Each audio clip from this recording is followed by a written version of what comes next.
down a little bit more. Why ask about the MSRP? This question is from TikTok.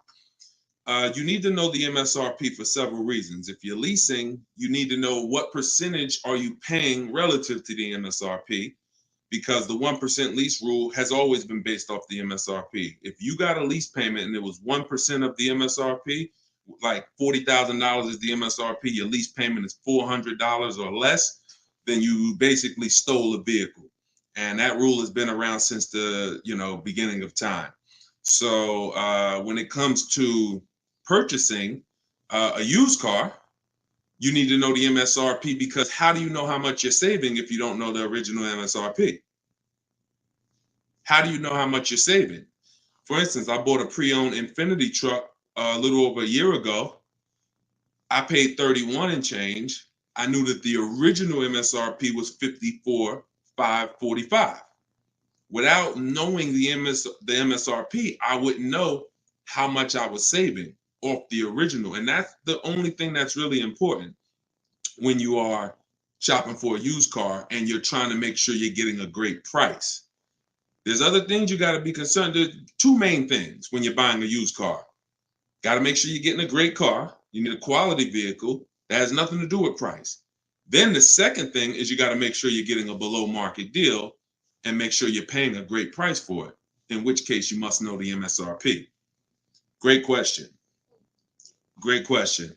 All right, we got Dolan. Dolan will be bringing in questions from all platforms. We're live on TikTok, Instagram, YouTube, and Facebook. So just start typing your questions, and we're going to get to as many as we can in the hour. And, if you have a follow-up question, I'm just going to try to blitz through. So you can certainly throw up the next question whenever you're ready, Dolan.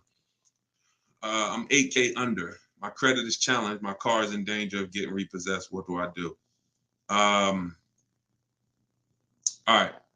This one's also from TikTok. I'm 8K under. What do you mean 8K under? I'm probably underwater. I'm going to assume that means you're underwater. Negative equity.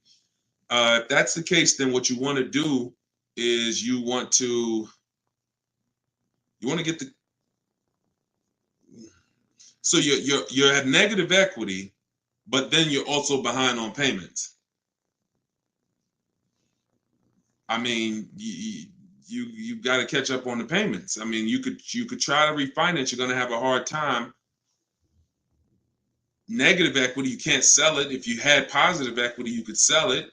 You gotta make money. It's grind time. Like there's certain things in life where we have bills, and the only situation we can do is pray and go and make money. Without money and bills, anyone's going to, this is a hardship, but this is without money or somebody to help you. I can't think of anything. You have a payment due.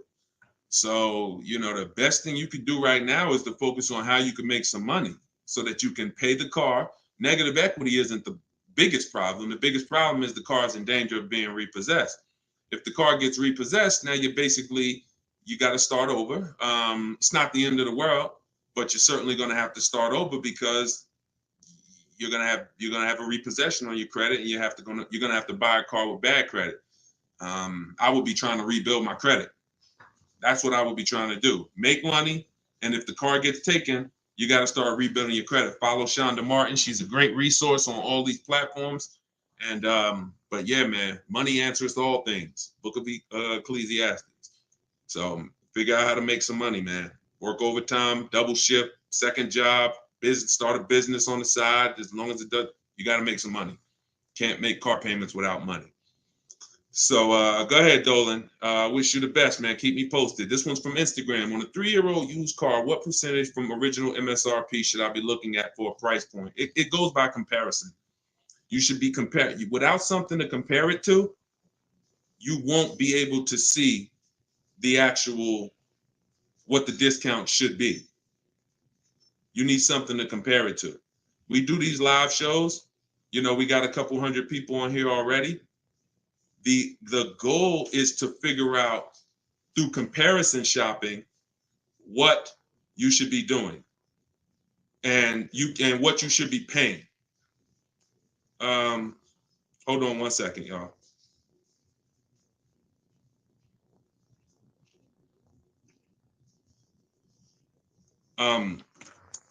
Yeah, so that's the goal. You don't know what a fair price is, what a great discount is, until you are not, until you have other offers to compare it to.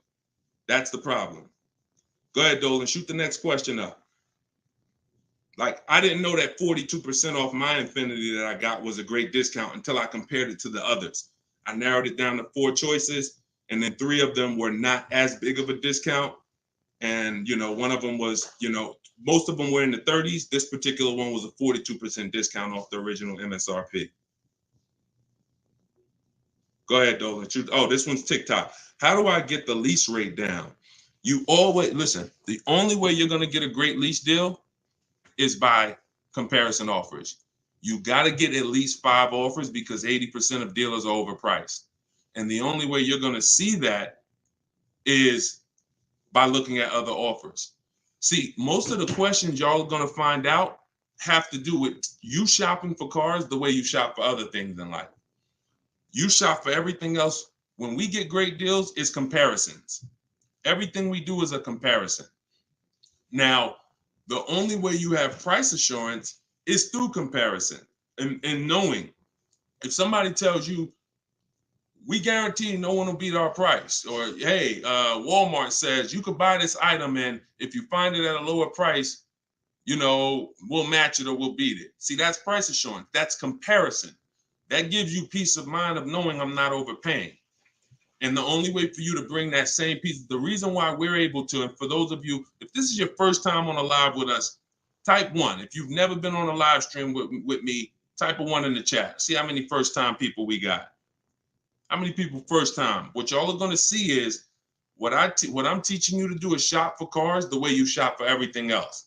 Because the way you shop for cars now, you don't shop for anything else like that. Okay, Ronnie, I see you, Stoner Kid. Okay. I see you, Amelia. Okay, Batman, good to see you. Edgar.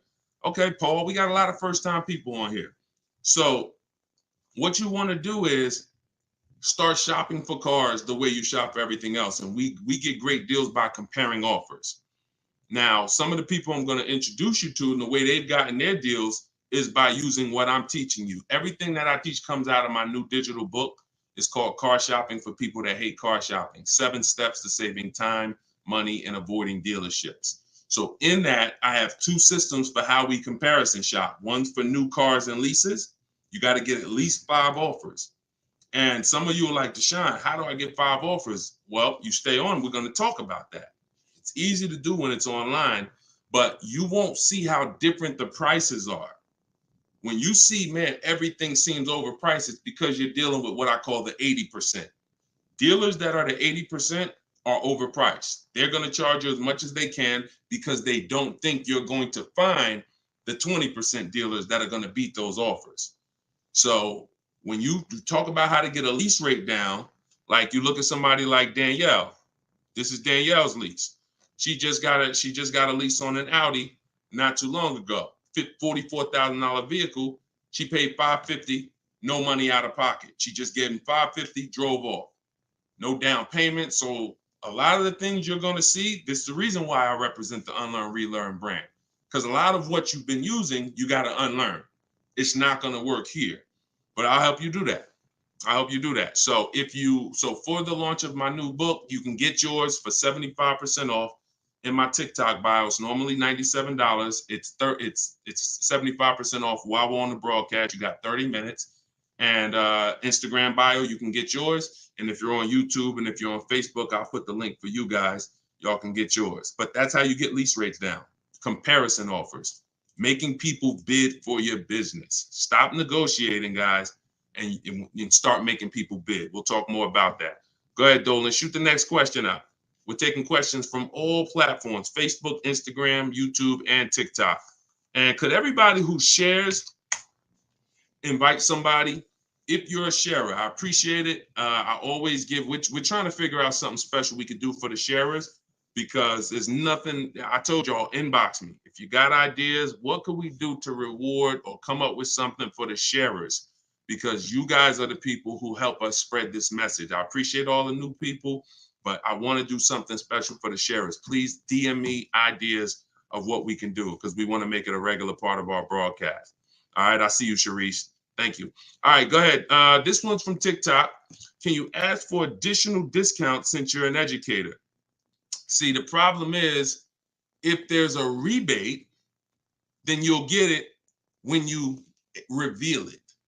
If there's a first responder rebate, you can't depend on a dealer to tell you about it. Some of the 80% won't tell you about it.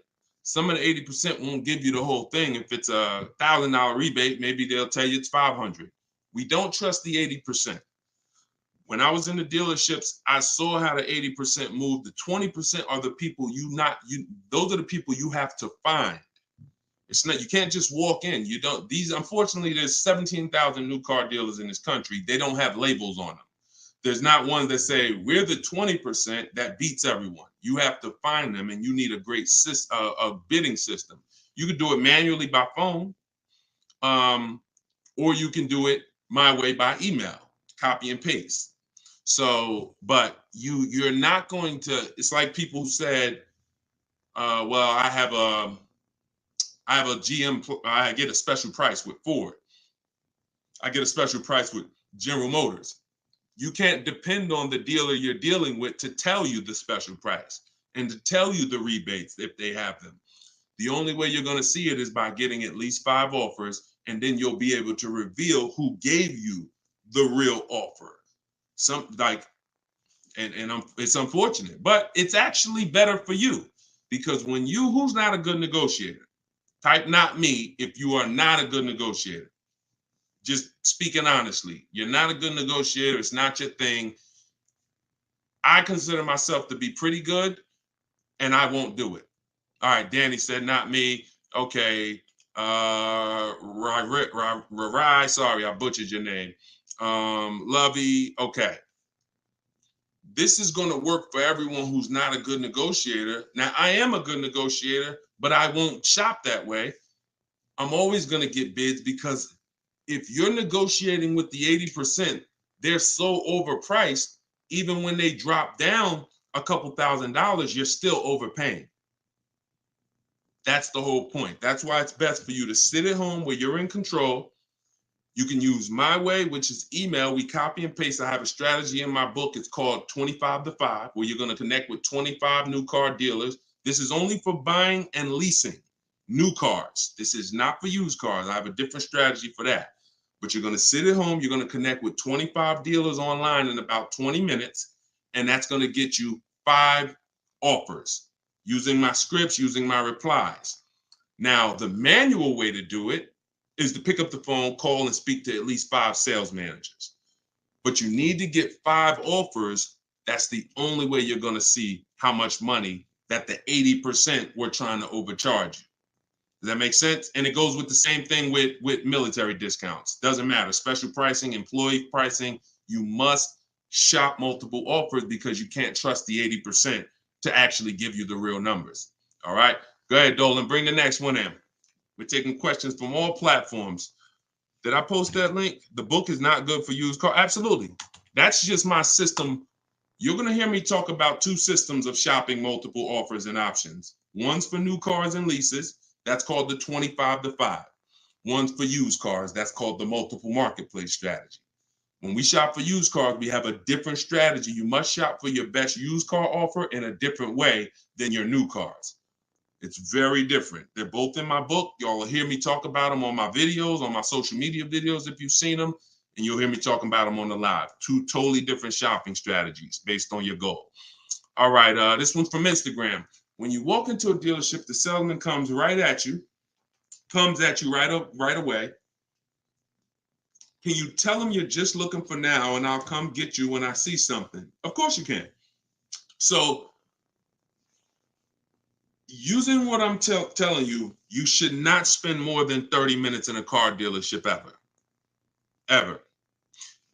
Tons of people that you'll see, the more you stick around this broadcast and the more you learn and the more you see our community over here. We've been doing this for 3 years, teaching the public. We've got 1,700 people we've worked with personally, a couple thousand books. People are using this stuff. It's not just the saving of money, it's time. You shouldn't be in a dealership if you're not there to test drive, or if you're not,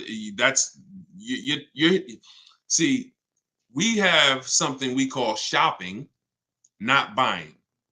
Very different. That's actually step 4 in my book. There's 7 steps. The last step is delivery. Step 4 is something I call shopping, not buying. You have to learn, if you're going to enjoy shopping and take control of your car deals the way I want you to, that when you are shopping, you are deciding what you want. That's shopping, deciding what you want. You can get your copy of the book in my TikTok bio. Everybody got 30 minutes to get it for 75% off. Somebody on TikTok said, how do I get the book? It's in my TikTok bio. If you're on Facebook or YouTube, you can scan the QR code, or you can go to deshonsbook.com. If you're on Instagram, you can go to my Instagram bio. It's normally $97, but it's part of our official launch. You can get yours for 75% off. So when you are there with a purpose, which means no one can actually talk you into something because you're clear on what you're here for. I'm here to see what I like. I'm here to decide what I want. I got my kids with me. I'm here to see how this vehicle is. It comfortable? This is only for new cars and leases. We don't test drive used cars until the end.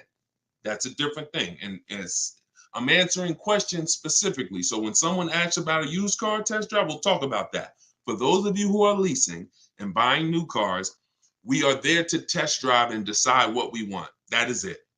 We do not talk numbers in the dealership. Listen, I want y'all to remember this.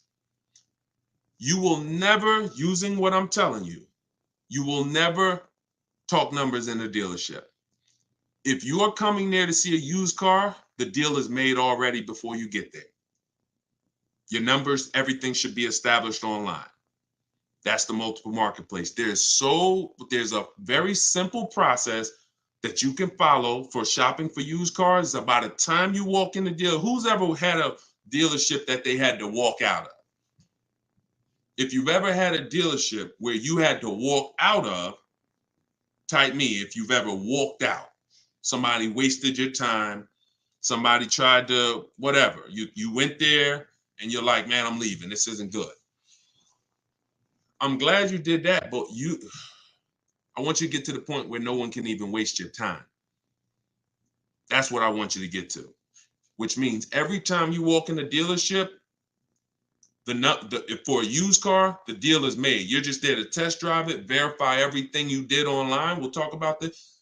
And then you're taking the car, or you're locking up that deal, not taking it because, you're locking up the deal. Now, with a new car, you are there to test drive only.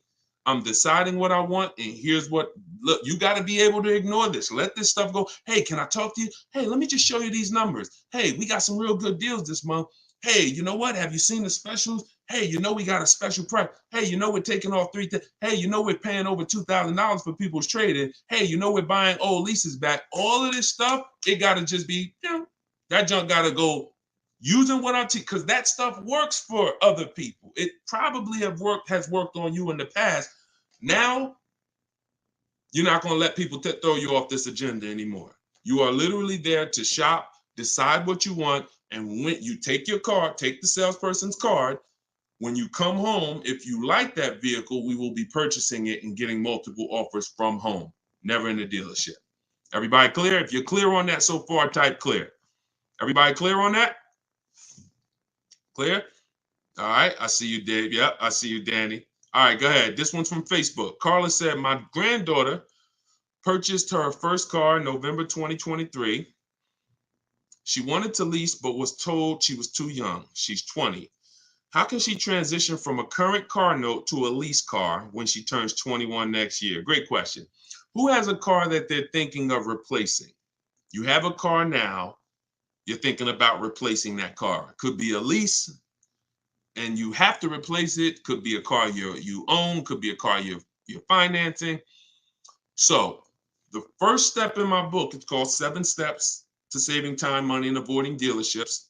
Car shopping for people that hate car shopping. First step is the most important question. We must know whether we're going to lease or buy. You have to see that as the foundation of your car deals. You cannot get a great deal when you should have leased, but you bought. It is impossible. You can't get a great deal if you should have bought, but you leased. So that's the most important question. That's step 1. How many years are we keeping the car? Now, after that, here's what you do. You guys who have a car you have to replace, including this young lady, Carla, she asked, you must do an equity assessment. This is step 2. Equity assessment is going to tell you, can you get out of your car clean? Can you get out of your car break even? Can you get out of your car and there's equity there, which means you can put that equity in your pocket or into the next transaction? Or do you have negative equity if you have a loan? So the equity assessment is going to tell you. Now, here's how you do it.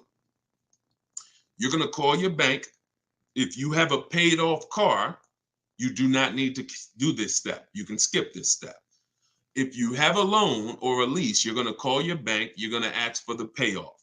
I see y'all running the likes up on TikTok too. I appreciate it. Can y'all keep tapping the screen? I appreciate y'all running those likes up. When you call, you're going to ask them for the payoff. The payoff is the amount you owe. Do not look at your contract. Do not look at anything. Call the bank or call the leasing company and say, what is my payoff? Now, if you're leasing, you're going to ask an additional question. Do I have a third-party restriction?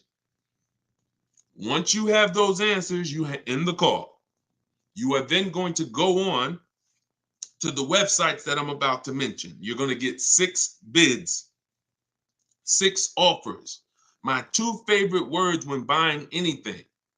And if you like to save money, these will become your 2 favorite words. Multiple offers.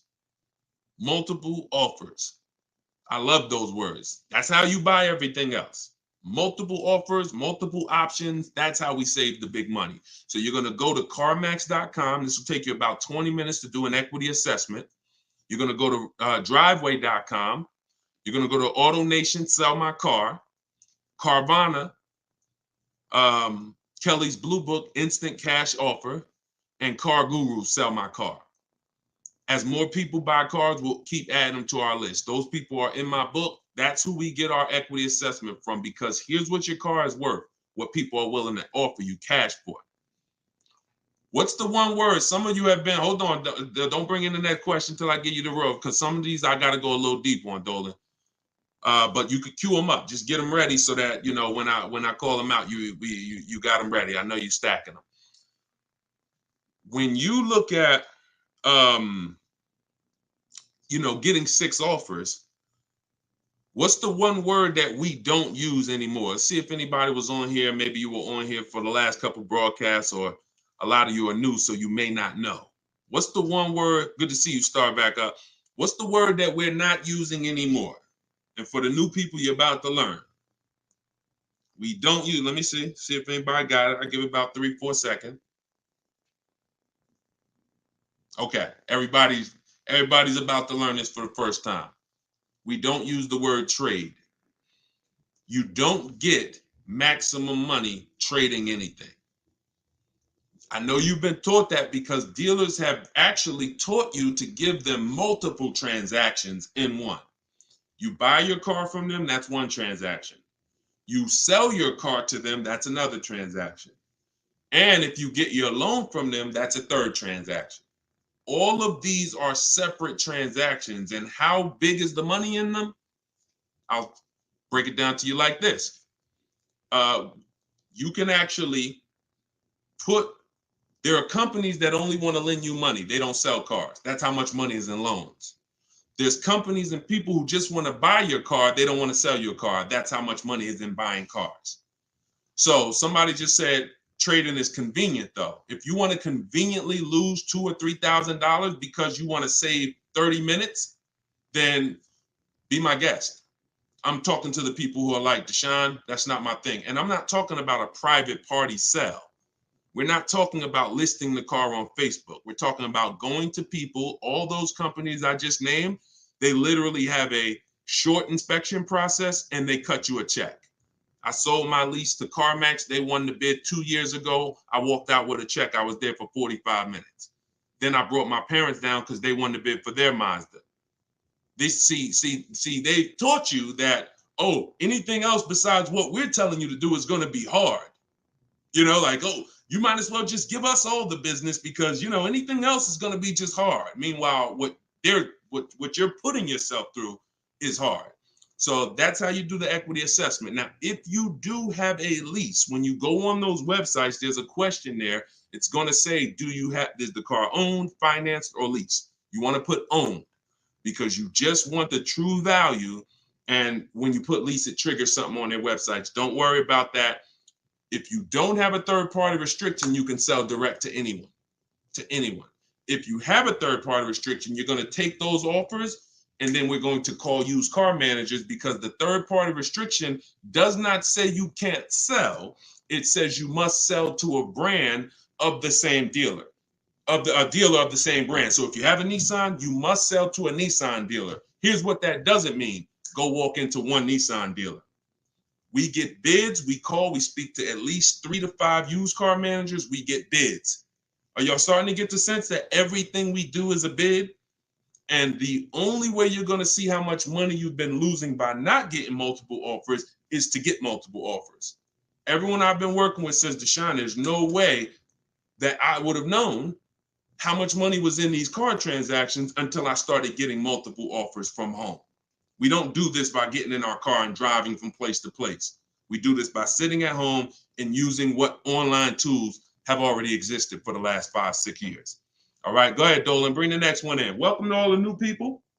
Everything that we're talking about is in my new digital book, Car Shopping for People That Hate Car Shopping, 7 Steps to Saving Time, Money, and Avoiding Dealerships.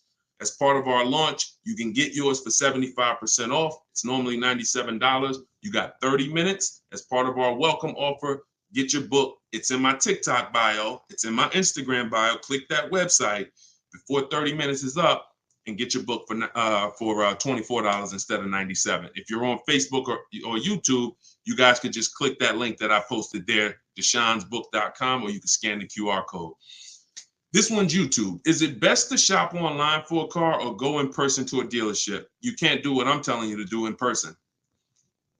If you're tired of spending the time in dealerships, I'm gonna tell y'all something, and this is 100% God's honest truth.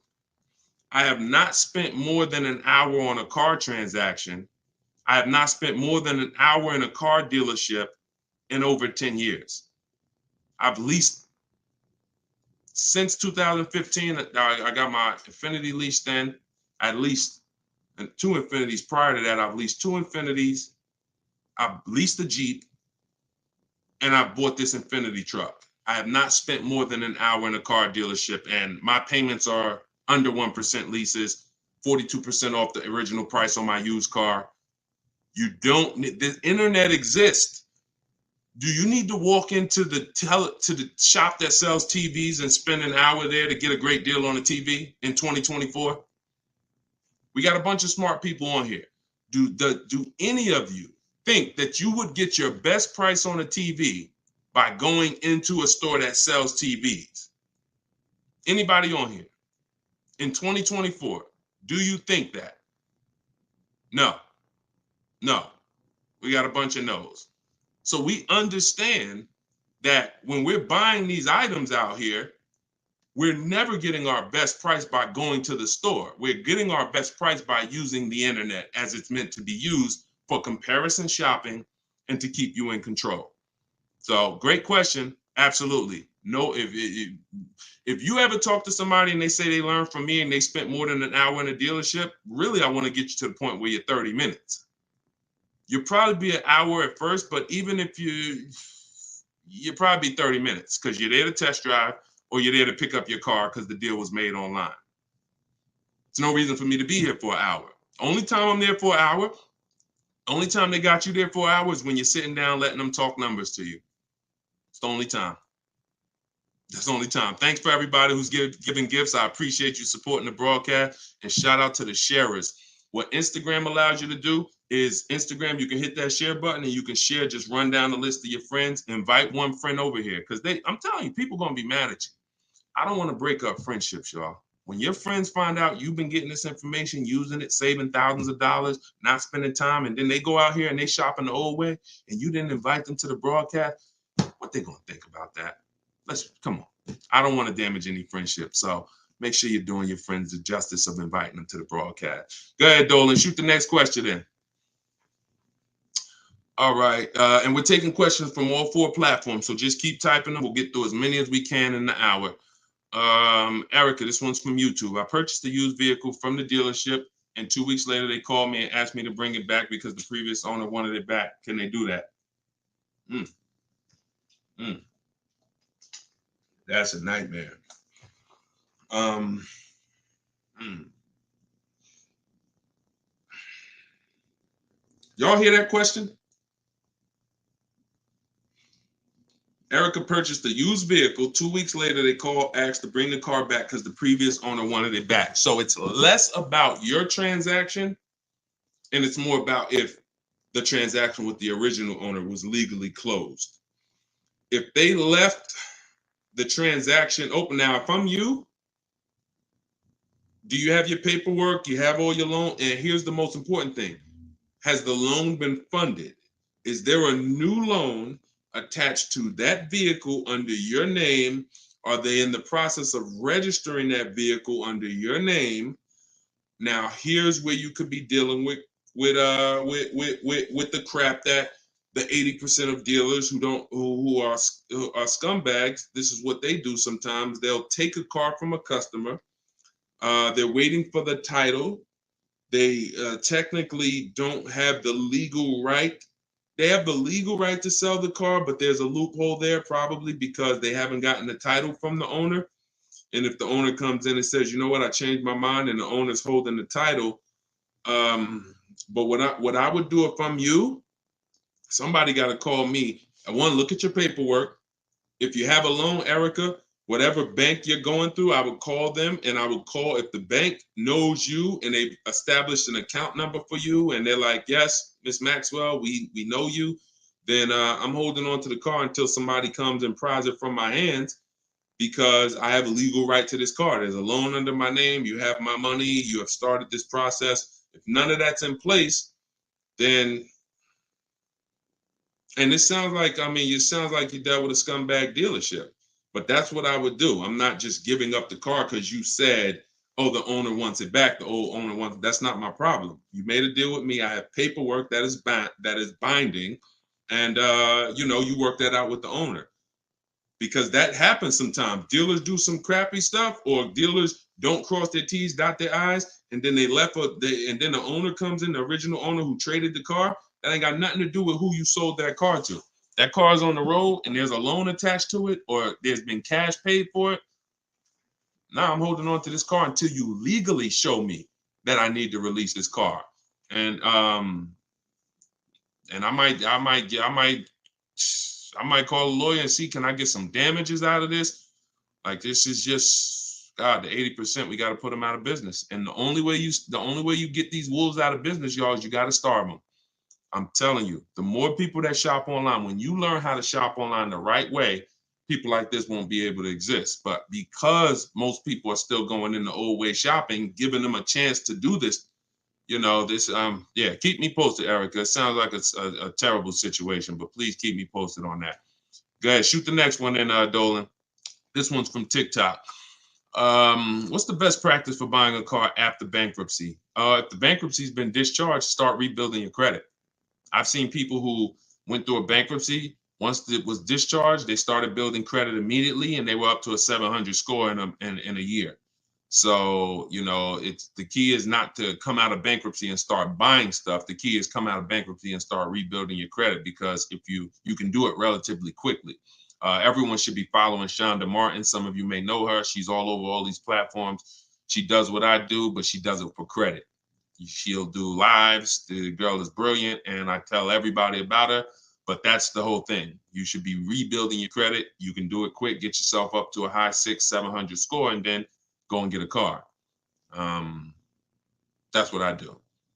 Go ahead, Dolan. Shoot the next one in.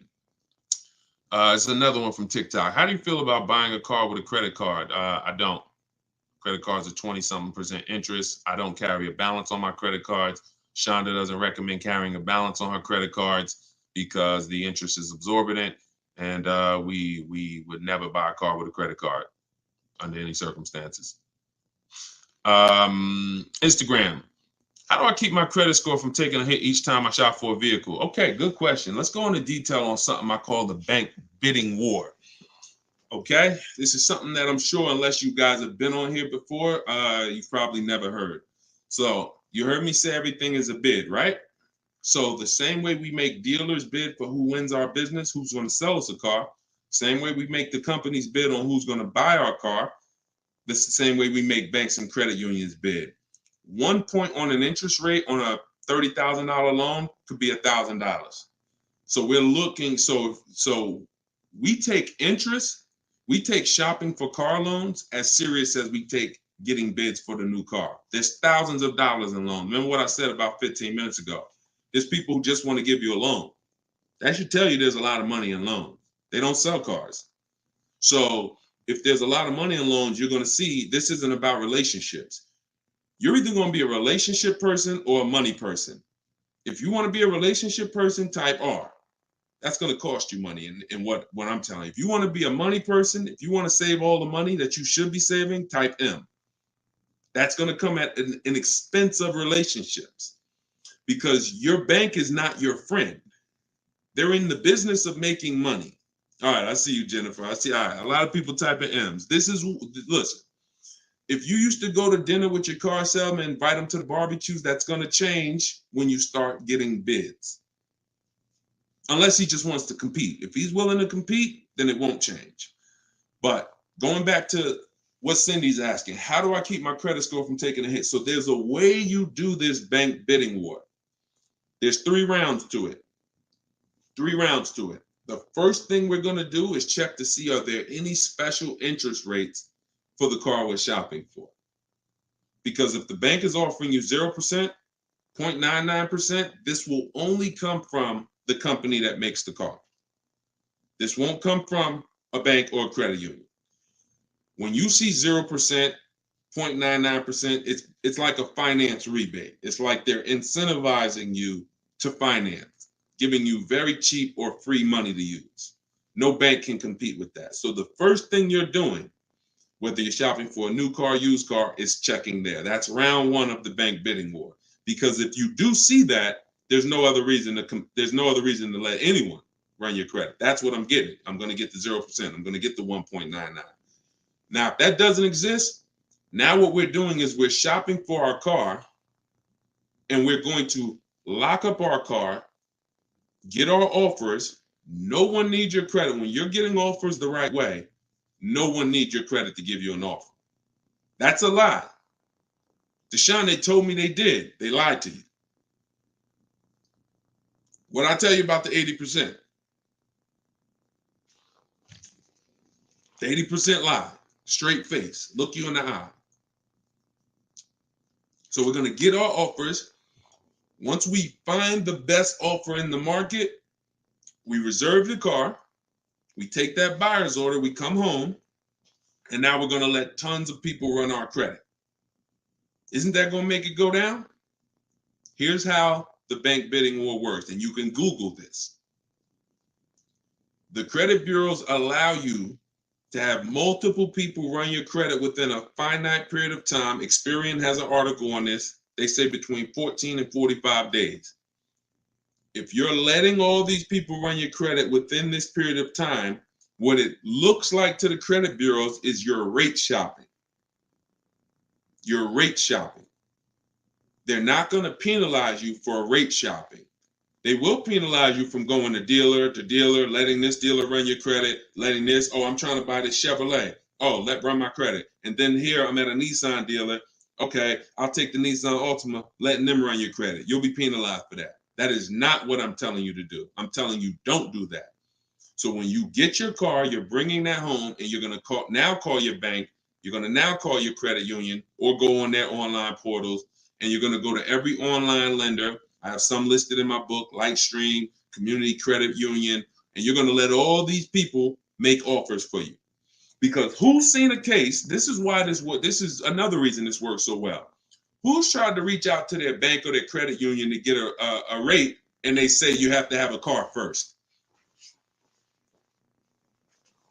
Who's had that happen? You're trying to get a rate, and they say, well, we can't get your rate. We need you to give us the details of the car first. So now you're trying to make up what you think you're looking for. Yeah, I'm looking for. No, it's because it's not designed to work that way. It's designed to work where you get your paperwork, get your buyer's order, has all the numbers on there, has the year, the make, the model, what you're paying, how much you need to borrow, and then you're calling your banks and credit unions. This is round 2 of the bank bidding war. So you're going to let all those people go and compete. Now, whoever wins that round, you're going to call the dealer the next day and you're going to say, hey, I got 6.29 from my credit union. But if you guys can beat it, then I'll do the deal with you. This makes the whole price. See, everything I'm telling you to do, if you follow what I'm telling you, the process is easy. You never got to lie. All of those people who taught you how to buy cars and you got to lie, don't tell them you got to trade, don't tell them this, you'll never hear me teach you. You don't have to lie. And the dealers will enjoy working with you to 20% because you're now giving them an opportunity. And it's very different, y'all. When you got a car, when you have a finance manager who's trying to beat the rate you got, here's the difference. And we'll get ready to queue up the next question, Dolan, not yet. Here's the difference. When you don't have a finance manager trying to bid and beat what you have, they're going to their banks and they're asking the salesperson, what's the most you think they'll pay? What's the highest rate you think they'll pay? All right, quote them at this, and then let's see if we can negotiate on the rate. That's what it is when you don't have an offer. But when you give them that, when you found your car, locked it up, and then you call the salesman or you call the finance manager and say, hey, I got 6.29. If you can beat it. Now, here's what they're doing. They're reaching out to all their 10, 15 banks and saying, let me see if I can beat this rate. Very different. And only one or two things are going to happen. They're either going to call you and say, hey, look, I tried my hardest. I can't beat the rate. Thanks for the opportunity, but you got a great rate. In which case you have something that we want, which is who knows what we want. When it starts with a P, this is when we guarantee we paid the best price for everything. Who remembers? Well, I can't say who remembers because we get new people on this broadcast every day. I swear. All right. Price assurance.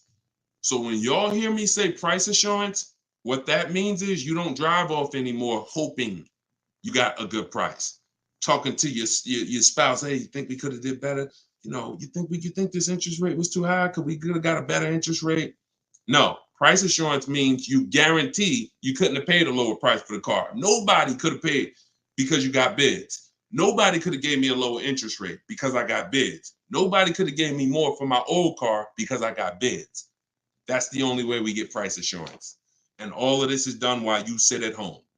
So this is in my book, Car Shopping for People That Hate Car Shopping, 7 Steps to Saving Time, Money, and Avoiding Dealerships. If you want everything I teach in one spot, it's there. You can get your copy for 75% off. It's normally $97. And you can go to my TikTok bio. It'll be in your inbox in literally 5 minutes. The reason it's a digital book too is because things change. Vroom just went out of business a couple months ago. They used to be one of the people who competed for our business. If you guys had, your book and you had bought it and then it was a print book, because some people say, Deshone, is it in print? This is the reason, one of the reasons why it's not. If Vroom is in that print book, what happens? Now I got to jump on live and say, hey guys, volume 2 of my book is out because things have changed. Get your volume 2. I don't want to do that. You get this one time, and then I update it when Vroom went out of business. I updated the master file. Everybody who opened their book, no matter what, it was relevant. And that's one of the biggest reasons why it's a digital book. So you can grab your copy for 75% off, but you got 30 minutes. Once the timer is 0, it goes back up to 97. In my Instagram bio, in my TikTok bio, or you guys can, I'll put the link right here for you guys on YouTube and Facebook. You can go to deshonsbook.com. Oh, wait, I put the wrong one. I put it in my bio here. All right, Dolan, you can queue up the next question. Keep typing your questions, y'all. We got some more time. We're going to try to get through as many as possible. And we're pulling them from all platforms. We're on Instagram, we're on TikTok, we're on Facebook, and we're on YouTube. So we're pulling questions from all platforms. This one's from TikTok. Can you use the equity in your lease towards the purchase of a used vehicle? Most certainly, Eddie, the equity is yours. Once you identify your equity and you know how you're going to get it, who you're selling to, you can either put that money in your bank account or you can use that as a portion of you can use that towards your next car deal. That's your money. Your money. Go ahead, next one. This is another one from TikTok. I need a bit of advice. My son totaled his car. It was a loan Honda. Should I lease or buy this time around? I'm looking into maybe lease an electric vehicle, but I never have leased a vehicle. Okay, it's a very good question. Should I lease or buy? Let me show you. Some of you, let me show you this. Let me ask a very important question. In my book, this is called Step One. Whenever you hear me say the most important question, this is what I mean. It's the first thing you do. When you want to buy a car, when you like, hey, I'm thinking about a car, this is the first question you ask yourself, and it's the most important question. How many years are you keeping the next car? Come on in, and everybody type your comments. Keep that question up, Dolan. Everyone who's car shopping and who will be soon, how many years are you keeping the next car? Lula, if you just jumped on, I don't come to dealerships because we shop online. So there's no way for me to come to a dealership with you. If you stick around, you'll learn how we shop. There's no reason for you to need somebody with you when you're in your house making car deals. Everybody answer. Everyone who shop, I want you to actually think about this. How many years are you keeping the next car? We're answering that question, Rob. Just tap into the broadcast and what I'm answering before you, because we're literally answering the question someone just asked, should you lease or buy? And the more you stay on the broadcast, because many of you are in the same situation, the more you're going to see someone's going to ask the same question as you. So just listen, and then, most times your question's going to be answered. All right. If it's electric, 3 years. Buying all cash.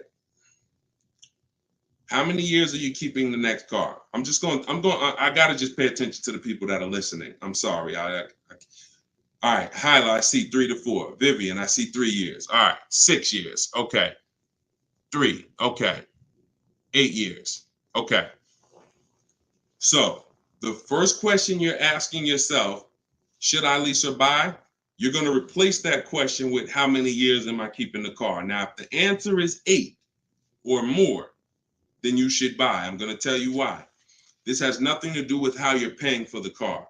A lot of you may get attached to, if I'm paying cash, does that change anything? If I'm getting, it doesn't, because the expense that you need to avoid that's losing you the most money is what I call the unseen expense. It's depreciation. So let me break this down for you very quickly. If you have a $35,000 car, you buy it today, what is that car worth a year from now? Even if you don't drive it, you got a $35,000 car outside in your driveway right now, brand new car. What is it worth a year from now? You didn't drive it 1 mile. Is it worth 35? Is it worth 35? No. Let's go deeper on depreciation, because now we're starting to see with that first question. I'm going to ask you some more. You have to see this is the unseen expense. You buy a car today for 35, you take it back to the dealer in 3 days. Is it worth 35? No. So what does that tell you? There's some expense there, whether you buy or lease. Many of you have been taught, I could just buy a car because I could drive as much as I want. Let's throw another one in there. You buy a car today for 35, you put 30,000 miles on it. Isn't it worth much less a year from now? So this is the unseen expense, and this is how it's working against you. You got to look at depreciation like this. See this curve? This is where you are the day you buy the car. This is what you pay for it. This is how it's dropping over 5-6 years. So now the beautiful thing is long-term owners who has a car outside that they've had for more than 8 years. Type me. Some of you might have been 10 years. Some of you might have been 20 years. this is what you have to see. If you're getting rid of your cars anywhere in this 6-7 year mark, you're losing money. It's no way. It's no way you can replace something you bought and it's dropping like this. But here's the beautiful thing. For those of you who are like, look, I had my car for 12 years. I had my car for 8 years. I had my car for 10 years, 16 years. This is where you're at. That's how your car is losing value. See, the car you have that you've had outside for 10 years, what it's worth today, a year from now, isn't it going to be worth about the same thing? Right? Talking to you long-term owners who keep your cars, you're winning. See, because you've reached the reward. You've reached the reward for buying. The reward for buying is to get to the stage where your car a year from now is going to be worth about the same of what it's worth now. Now, that's when you should be buying. If your goal isn't to get to that level, you should not be buying. You should be shopping for lease deals. Because there's only two ways to beat depreciation. What I just said, and some of you might be saying, Deshone, I can't, I'm not keeping a car that long. You should not be buying cars. You're not getting to that level. You're not getting to the winning. The winning is that.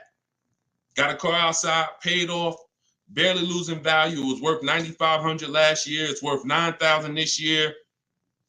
That's the reward. Now, for those of you who are on the other side, if you're on the other side, you should be leasing. And I'm going to show you how drastic it is of a difference when you should be leasing, but you're buying. I'm going to show you that there's no way for you to get a great deal if you are buying when you should be leasing. Look at somebody like, let's pull up, we talked about Danielle earlier. Look at Tope. Tope got a BMW, $54,000 vehicle. Now, some of you know, every $5,000 on the price of a car is how much per month? Every $5,000 on the price of a car is how much per month? It's not 7 years, so it's always 8 years. See, in my book, it's something called the 8-year rule. If you're not keeping your car 8 years, you should not be buying. Okay, good. I see a lot of you are tapped in. Every $5,000 is $100 a month. So when you're looking at a $50,000 car, you should be thinking that's $1,000 a month payment. What about the down payment? Forget about the down payments. Down payments have nothing to do with the deal. We are just talking about boundaries. When we look at a $50,000 car, $1,000 a month, 5-year loan. $20,000 car, $400 a month, 5-year loan. Every $5,000 is about $100 a month. Now let's look at Tope's deal. Tope got a $54,000 BMW. She's paying $756 a month. I'm going to prove to you right now that if you should be leasing because you're a short-term person, you are not keeping your next car 8 years. You're not keeping your previous cars 8 years, yet you bought them. I'm going to show you how much money you've lost listening to people that told you shouldn't be leasing. And we're going to correct that. So Tope got a deal, shopping multiple offers the way I teach. She got multiple offers. She got $690 a month. That's a 1.26% lease. $690 on a $54,000 vehicle. So let's say we're going to break down real quick 3 different ways to get this vehicle right here that she got. One is the way she got it, leasing, because she's a short-term person. Now let's say somebody says, Deshone, I'm going to buy that car. That person buys that car. Let's say they get an incredible price and they save $10,000 off a brand new BMW. Okay? I want to show you that even with extreme cases of big money, I could teach you how to get the best price on the car, but it's not going to change. If your deal is on the wrong foundation, you can't get a great deal. So let's say somebody walks in right after Tope. They look at her car, they see her driving off, and they're like, man, I want that same car. All right. And they end up saving 10 grand. So they buy it for $45,000. Taxes, fees, probably put them up around 48. Every $5,000 we said is $100 a month. $48,000, that's a $950 payment, y'all. 5-year loan. No money down, because Tope put no money down. So we're comparing putting no money into these deals. When you start putting no money into the deals and looking at them, you're going to clearly understand them. Sometimes people use down payment money to confuse you. $690 a month she's paying, they're driving off paying $950. No way. Now a third person comes in. Man, I see those two people just drove off. You got that car used though? Can I get a used one? I don't want to buy a new one. I don't want to get a new one. I know that's going to be expensive. What do you think a brand new vehicle that was $54,000 brand new? What's a good price of that vehicle used, y'all? What's a good price used?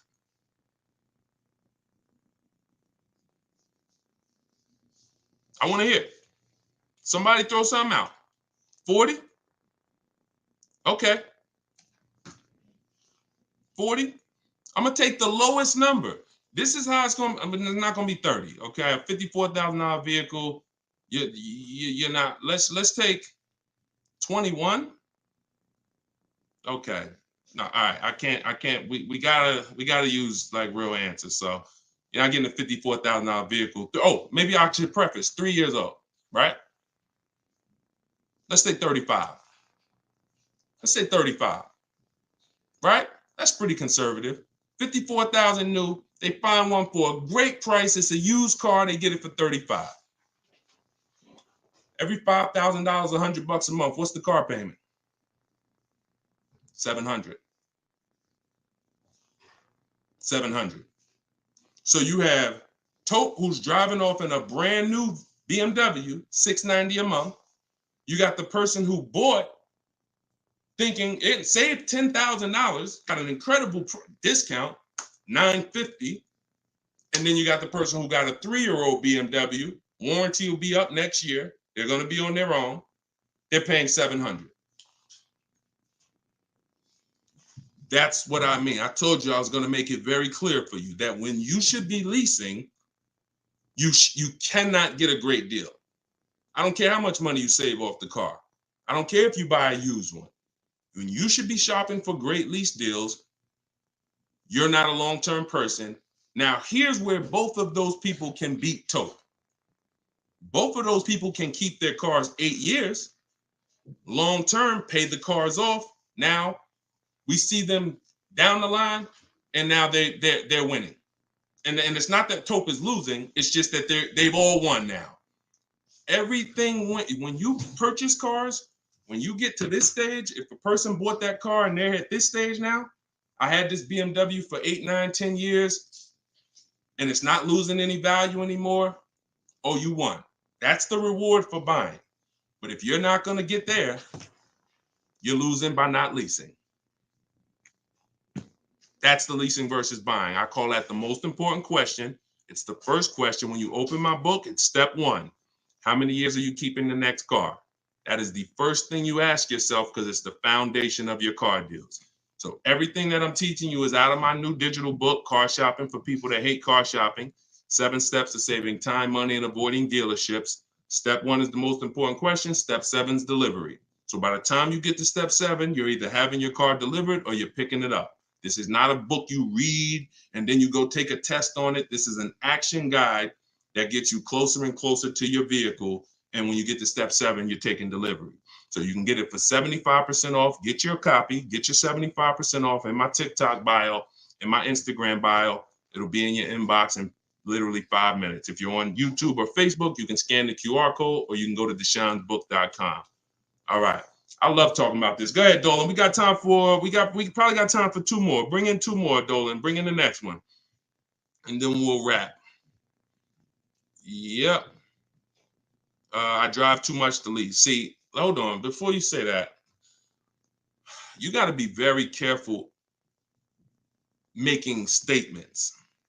And I'm going to be honest with you, y'all. I will put what I teach and I put my people who learn from me against anybody shopping for cars.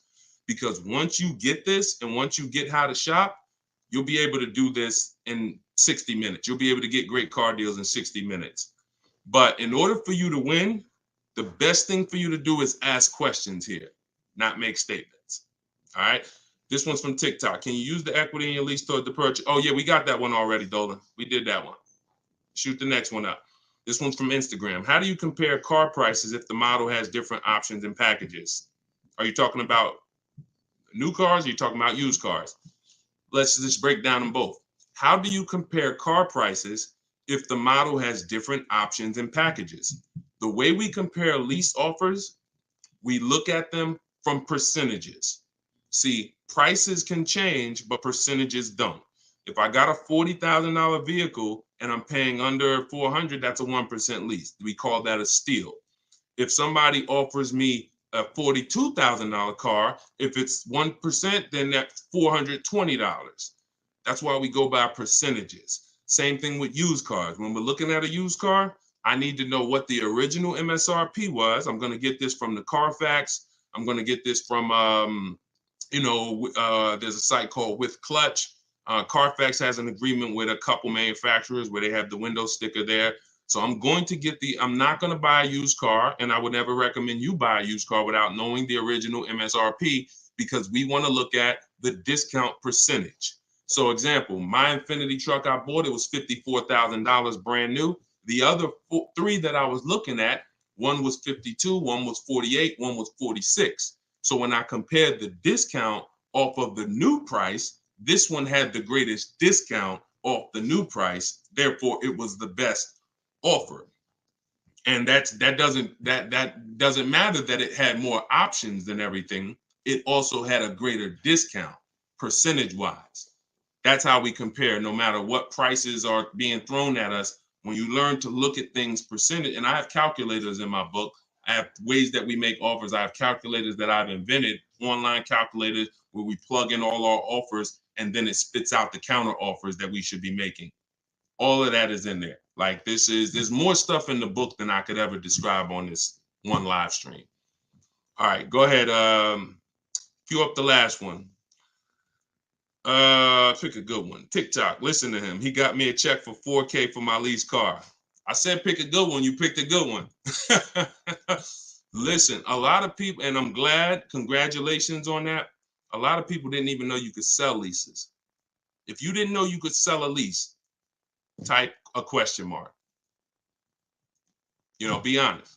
If we're honest here, this is how you're going to win. Because at some point, this person right here who just said I got $4K selling my lease, at some point, they didn't know you could sell a lease. But once they discovered it, they're like, okay, I'm going to tap in. I'm going to follow what he says. And that part of their transaction's 4,000 richer. Forget what they bought. Forget how much they got off the car. Just that part is 4K. So all of you who said I didn't know you could sell a lease, think of how much money you have left on the table returning leases to dealerships without doing an equity assessment. So we must do it. So I'm very big on getting this information out. Y'all can get it any way you want. You can go through all my social media videos. As you can see, those videos are made for different types of people. Some of you are high mileage drivers. Some of you are, going to be leasing. Some of you have negative equity. Some of you are going to be purchasing new. Some of you are going to be purchasing used. Some of you are going to be paying cash. So you can go through the social media videos and piece the ones together that's for you. You can also hop on these live streams, piece the information together for you, or you can go and grab your copy of my new book, Car Shopping for People That Hate Car Shopping, 7 Steps to Saving Time, Money, and Avoiding Dealerships, and you can just have the whole playbook. And the playbook is in there for everything. So if you're leasing now, it's in there. If you're going to be getting your spouse a car, it's in there. I can't tell you how much the book is going to make you. You'll tell me. Maybe 10, 15, 20 years, you'll tell me, this book, Deshone, this book has saved me $20,000. Because the more cars you get, the more your money you're going to save, even if you're going to get one. But I just want you to have the information, get it how you want it. You can get 75% off your copy as part of our book launch in my TikTok bio. Click that link, and then same thing in Instagram. Click that link and then click the button that says get 75% off my new book. But it's only for 30 minutes. After 30 minutes, price goes back up to $97. $24 is better than $97. So, and I'll put the link one more time for you guys on YouTube and Facebook. You can click this link here that says Deshone's book. I just posted it. Or you can scan the QR code. If you might be watching us on a television, you can just scan the QR code with your phone, grab your 75%. So this is what we do. Whenever you see me live, I'd encourage you to invite a friend, tell somebody. If you see a coworker and they're like, man, I got to buy a car soon, invite them to one of our streams, because we get very, very detailed about showing you all the money in your car deals and making sure you know what you're doing. Please, if you're not subscribed to us on YouTube, we got a lot of things coming to YouTube. We're going to be time stamping these questions in future episodes so that you can easily navigate through previous episodes and find your answers. So everything is Deshone the Auto Advisor. Make sure you subscribe to YouTube because we got a lot of stuff coming there. But other than that, have a great day. I'll see y'all in the next broadcast. Everyone who got the book, use it, win with it, and make sure you DM me or email me your success stories. I want to see your deals. Email me your deals, not just your cars. You're going to love it. Once you start making deals and you're confident with the money, you're going to be so excited about sharing the numbers, you might forget to tell me what car you got. You know, Deshone, look at this price I just got. Oh, by the way, it was on this car. You know, so that's what we want. All right. God bless y'all. I'll see you soon.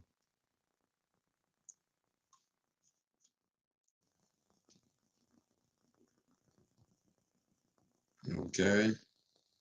All right. So Dolan, I got my man Dolan. He's going to be bringing in the questions from all the platforms. Dolan, can you bring in Royal King's question first? What is the ideal car payment price? So one of the things that we look at when we're considering, car payment is, I always say, in fact, I had a video, some of you may have saw it. It was my first video ever on TikTok where it started out saying the worst thing you could do in a car dealership is to say, just get me to this price. We have a deal. Because the payments can be manipulated. So when you just focus on payment, you tend to lose or not focus on what you're actually paying for the car. So for example, a $30,000 car, well, that could be $600 a month on a 5-year loan.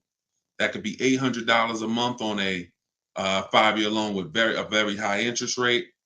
$30,000 car could be a $300 a month lease payment. A $30,000 car could be a $350 payment on a 96-month loan.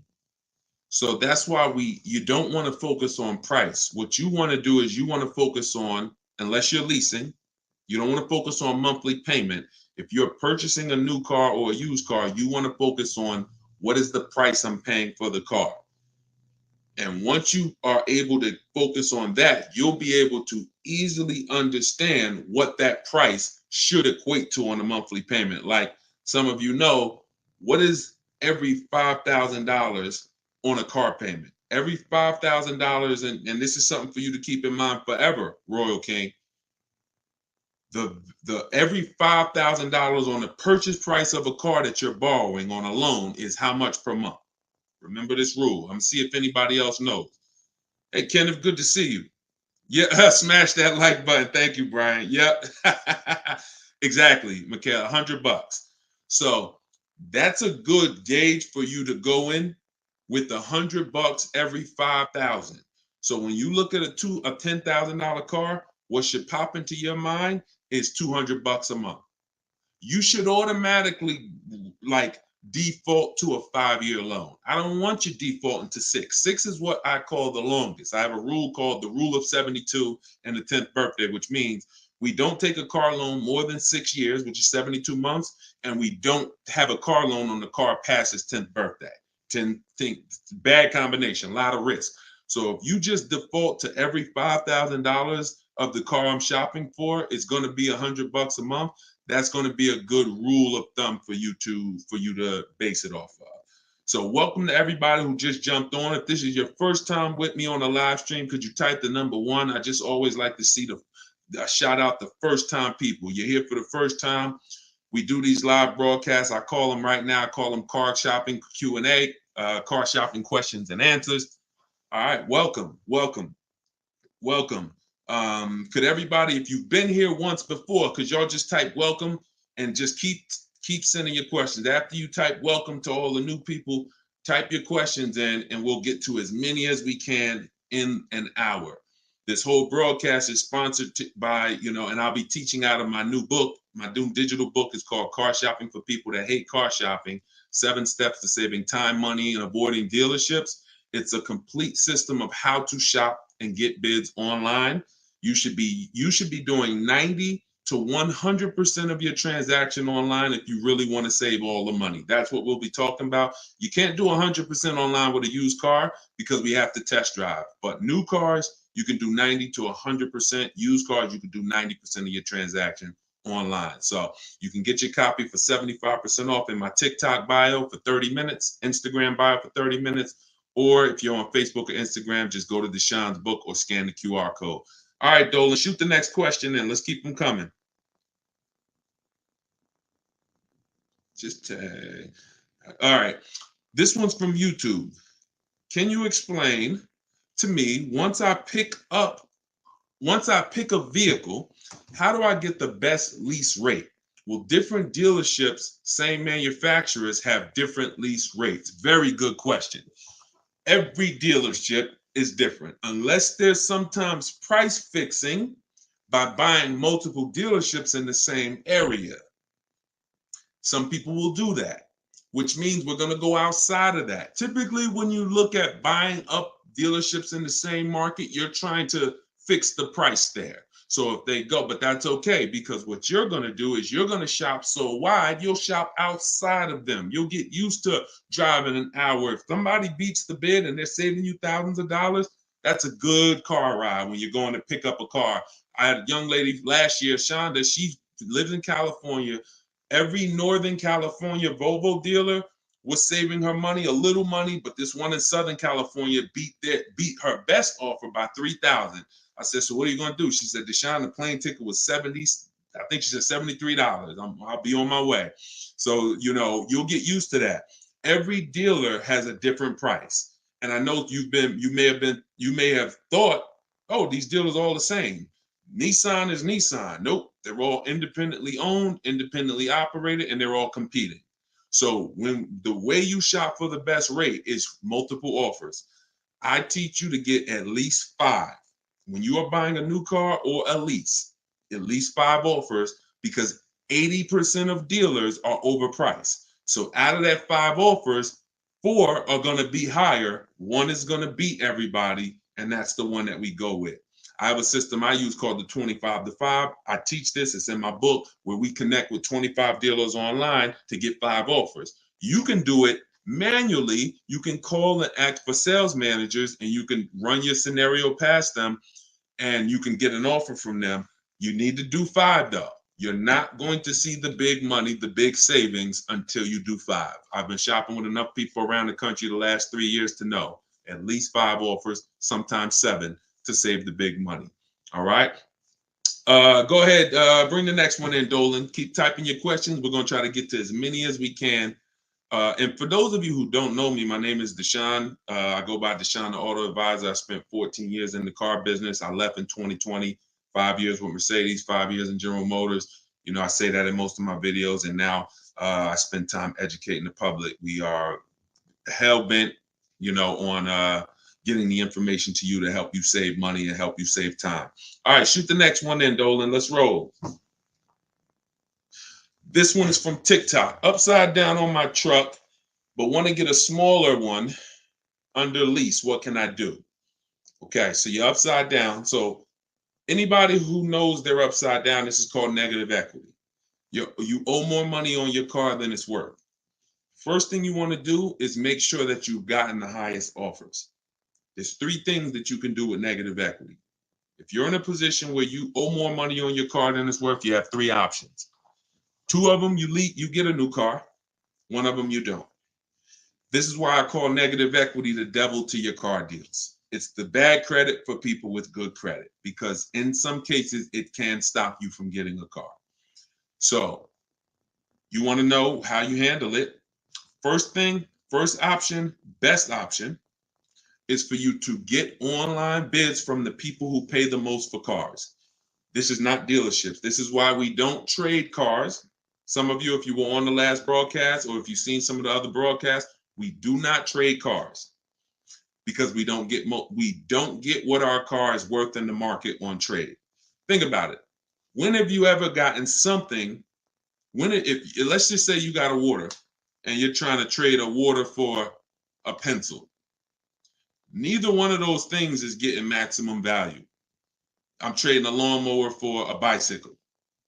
You don't get the most money by trading. What we do is we go to the online buyers who pay the most money for cars. They cut checks same day, very quick process, and we get bids. You're going to go to CarMax.com, Driveway.com, Carvana.com. I told you you're going to be trying to remember some of this so you can watch the replay, or all of this is in my new book. It can be in your inbox in 3 minutes. You got 30 minutes to get it, 75% off in my bios. You're going to go to Driveway, Auto Nation, Sell My Car, Kelly's Blue Book Instant Cash Offers. We do not use KBB.com. They don't make offers. In fact, they waste time most of the time. They're an advertising site. And we go to Car Guru, Sell My Car. Now, what I love, what's really good about this strategy is you have a wide variety of offers. CarMax, Carvana, and Driveway are independent used car buyers that buy and resell used cars. The other three I mentioned are going to connect you with a local dealer so that a local dealer can bid. So you're getting 3 bids from dealers, 3 bids from online buyers. It's diversified offers. Now, once you have that, those offers are going to be higher than whoever you end up buying your car from. If you're using this, what I teach, whoever you buy your new car from or your used car, they won the bid, which means they beat everyone else. They agreed to sell their car lower than anyone else. They're not going to win that bid and then turn around and pay you the most and win the bid on buying your old car. You can't burn the candle from both sides. So we separate our transactions. You need to get those offers because that's going to give you your least negative equity position. Whoever went down, if you can pay the difference, that's what you do. Whoever makes that highest offer, if it's $1,000 less than your negative equity, come up with $1,000, pay it off. That gives you freedom to do your deal totally clean. And that is the best way. Now, if you can't, your second option is to transfer the negative equity, in which case you're now going to bring that car to the dealer who wins the bid to sell you a car, and you're going to see how much they could offer for it. So you get your offers over there, you still do that, and then you're going to have a conversation with the dealer who wins the bid to sell you a car. Again, you can't expect them to match the highest offer. Well, CarMax beat everybody. Driveway beat everybody. They will offer me 28. Does not matter. That car is not going to be worth 28 to them. And so this is why this is the second best option, and it's the transfer. First option is to take the highest bid, cover the difference, move with no negative equity. Because when you transfer negative equity, you need the dealer you're buying the car from to wrap the negative equity into one deal. I see y'all shooting the likes up on TikTok. Thank you so much. Can y'all also, everybody who shares, can you hit that share button, hit that arrow, and tag one of your friends or invite one of your friends over because they need this information just as much as you do. We all need it. So shout out to the sharers, and please inbox me some ideas of something we can do for our sharers. You guys are really what keeps this community growing. I appreciate you all. So that's the two. Now, one thing you got to think about when transferring negative equity is loan to value ratios. You can't throw $7,000 on top of a car. Let me explain how this works real quick, and then we'll get to the next question. Cue up the next question, Dolan. We'll wrap this one up in probably about 60 seconds. When you buy a $30,000 car, doesn't matter what your credit is, the bank's only going to lend about 25% above that car's value, which means this is why you can do no money down deals. No money down deals are not a favor. The bank allows them within the loan to value ratio. So if you're buying a $30,000 car, and let's say you have great credit and you get approved for, good credit. Let's say good credit. Most people will get approved for 20% above the car's value. So if it's a $30,000 car, the bank will lend another 20%, $6,000. That means you have to put taxes, fee, anything in there. You have $6,000 above the car's purchase price. Now, pay attention. If you don't know how to buy cars below market, some people will pay $30,000 and they won't pay $30,000. They'll pay $33,000. They'll pay $32,000. They overpaid. It doesn't change the value of the car, which means you have a smaller window. So when you're buying below market, you give yourself the best chance to have the most, amount to build in, but it's still capped. So if it's 36, then you can transfer, you can put, you got your purchase price is 30, you got your taxes, you got your fees, which is probably another $1,000, documentation and DMV, and then you might have another 2,000 in there that you can transfer negative equity. If you got 4,000, they're going to tell you, no, we can't approve it because it's above the loan to value. That's when you can't do no money down deals. So those of you who want to do no money down deals, you got no negative equity, no problem. Those of you who want to do you want to lease, no problem.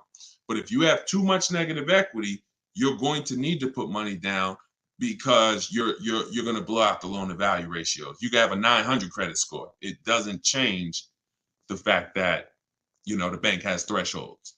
So get out of negative equity, stay out of it. If you can't do transfer, then you're going to need to stay in that car and pay down the negative equity a little bit. And you should be transferring to a lease because the cause of I just explained how to get out of it. I didn't explain the cause. The cause is you buy cars, you take out loans, you trade those cars in, and you don't lease. That's really the problem. That's really the problem. So stay on here. I'm sure we're going to have a lot of leasing questions. You need to understand what's causing the negative equity so you can start repeating it. All right, shoot the next one in, Dolan. Keep typing your questions, y'all. I'll try to keep the answers quick, but I don't want to discount the answers. I don't want to give you a short version. Let's go. This one's from TikTok. Hi, I have a lease. I have my lease have negative equity. Will that be a problem? You don't have negative equity on a lease. A lease has penalties. That means that what you've agreed to use, you've gone above that. So your mileage, you've gone above that. How many people have had the dealer say to them, come on in, we'll take care of the mileage, we'll take care of your old payments, come on in. How many people have people writing them saying, come on, we'll get you out of your lease early, or emailing you or calling you. Don't worry about the mileage. Here's what they're doing. I see, this is very common. So you're not the only one. I told you, many of you are getting the same calls, the same emails, because those are templates. No mileage is ever covered. If the car is purchased, which means they worked with your equity, we never let a dealer control our equity. That's the only time mileage and payments are forgiven totally. Car is purchased. When a car is returned, which is what happens in many cases, they're taking your mileage penalty, and let's say it's 2,500 or whatever it is, and they're applying that to your next deal. And so when you do that, you are essentially paying for your old car and your new car. You want to know what it is? We compare three things when we're trying to deal with a lease penalty. And next lease, you got to choose right. I've had a lot of people that will write me or email me and say, Deshone, I drive 15,000 a year, but I signed up for 10. That's so you're gonna ruin, or at least not even ruin, you're gonna hurt your lease experience to save $40 a month. You could have just got the 15 and paid the additional 40 for the usage and enjoyed, but now you wanted to save the $40 and you didn't get enough mileage. So don't blame the lease. When you hear people say this, oh, I got all these penalties, it's because you didn't customize your lease the way you are supposed to for your lifestyle. But in this particular case, do your equity assessment. That's the first thing you do. The person who asked this question on TikTok, follow the equity assessment process, call your bank, get the payoff, and then go on those websites that I mentioned who make cash offers. If you have a lease, when you're doing your equity assessment, go to those websites. It's going to ask you, is the car owned, financed, or leased? You want to put owned. Don't choose leased. All right. It's not important. You just want to put owned, because you're going to ask your bank when you call, do you have a third party restriction? If you do not have a third party restriction, you're with Toyota, you're with Chase, you can sell to the highest bidder, you can sell to anybody. If you have a third party restriction, now you need to sell to a local dealership of the same brand to get your equity. But that's the first thing you do. If you got mileage penalties, if you got payment, do your equity assessment. Nothing more important than that as a first step. All right. Go ahead, Dolan, shoot the next one in. We're taking questions from YouTube, Facebook, TikTok, and Instagram. Go ahead, bring the next one in, Dolan. This one's from TikTok. All right, make sure, listen, bring some of those people in from YouTube and Facebook. We're doing a lot of TikTok. Does damage to a vehicle decrease the trade-in or cash value significantly? It does. It depends on how significant the damage is. On a lease, they allow wear and tear. So you're expected to have little brush scratches, little dings, little dents. That's normal.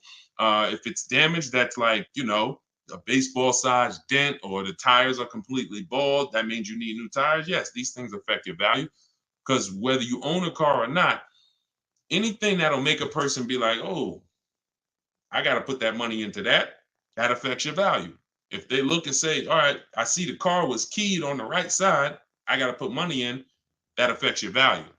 But I always say, don't repair anything that doesn't dramatically increase your value. Don't repair stuff where, all right, I could go and I could get these little nicks touched up. It'll cost me like $700. Those little nicks touched up will probably only increase your value of your car $700. So you're going to pay $700 to make $700. You make nothing by doing that. Now, if it's something that, like that you can, like a big issue, I say this a lot. Those of you, if you have a transmission or an engine issue, it's much better to get the transmission, get the engine fixed, get the car in a good position, because you might spend $2,000 or $2,500 to get a rebuilt engine, but it increases the value of your vehicle by $5,000. Those are repairs that are worth making. Little stuff like that. But yeah, go ahead, shoot the next one in, Dolan.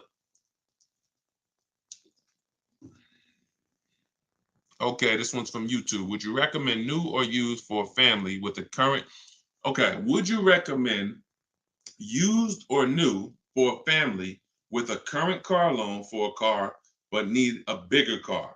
Plan to keep both for 8 years plus. Okay, so good. So Brianna knows about the 8-year rule, which is if you're not buying and keeping your cars 8 years, you're losing thousands of dollars not leasing. So she's already said, I'm keeping my car at least 8 years. So great. Here's, all right. If you're debating who wants to know whether you should buy new or used, that's this question. That's a budget issue. Now, some of you, when you do your budget, the biggest thing is to get your needs. Everything you need, you can't compromise on. If you need a family SUV, if you need 3 rows, you can't compromise on your needs. I had somebody come into the Mercedes dealership. They were looking at a big family vehicle. They had 3 or 4 kids. And when I worked at Mercedes, and they said, all right, once we did the pricing, even at our best offer, it was way above their budget. And what they said was, well, what about the smaller one? What about the next size down, which didn't have a 3rd row? I said, let me ask you a question. Didn't you tell me you needed a 3rd row for the kids? Yeah, I do. Yeah, you're right. Now, many people have done this. When the price gets compromised, they take out a need and go for a want. Big mistake. Big mistake. So the needs are the most important thing. The needs are, I can't live without this. I can't enjoy the car without this. I won't enjoy the car without this. It won't do what I needed to do without this feature. All-wheel drive, whatever. So once you establish that and you go for it, some of you will look and say, you might say, man, I can't get a new car that covers all my needs for my budget. That means you go for a pre-owned car. You go for a quality pre-owned car and you get a below market deal using what I teach. Let's say some of you are like, Deshone, I could afford both. My budget allows me to get a new or pre-owned. Now what? Now I have something in my book I call 2 different values. One is the treat yourself, because treat yourself means, I only get a new car every decade. So I'm going to get a new car. I only buy a car every decade. This car is going to be in my life for 10 plus years, 8 years, whatever. I'm going to get everything I want. I'm going to get brand new, latest and greatest. That's one value. Next value is I'm going to get all my needs. A lot of my wants, probably all my wants, get a pre-owned version, knock 30, 40% off the price. And that's another value. So that's how it works. It's a budget issue. And if your budget can afford both, then it becomes a values issue. That's it. Okay.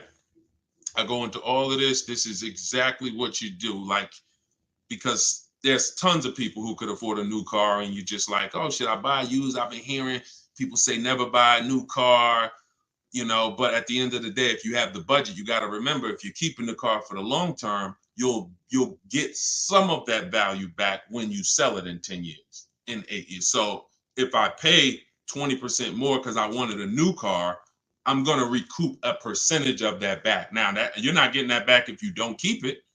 So if you think, oh, I'm gonna get a new one and then I'm gonna keep it 5 years, you might be new here. We don't do that. If you're not keeping 8 years, you should be leasing. You're losing tons of money, and we'll be hitting on that throughout the hour. Go ahead, Dolan, bring the next one in. Great question, Brianna. And if you stay on long enough, you will hear someone who asks your question. And thank you to everybody who gives stars, supports the broadcast. And of course, thank you to everyone who got your copy of my new digital book, Car Shopping for People That Hate Car Shopping. As part of our launch, it's 75% off.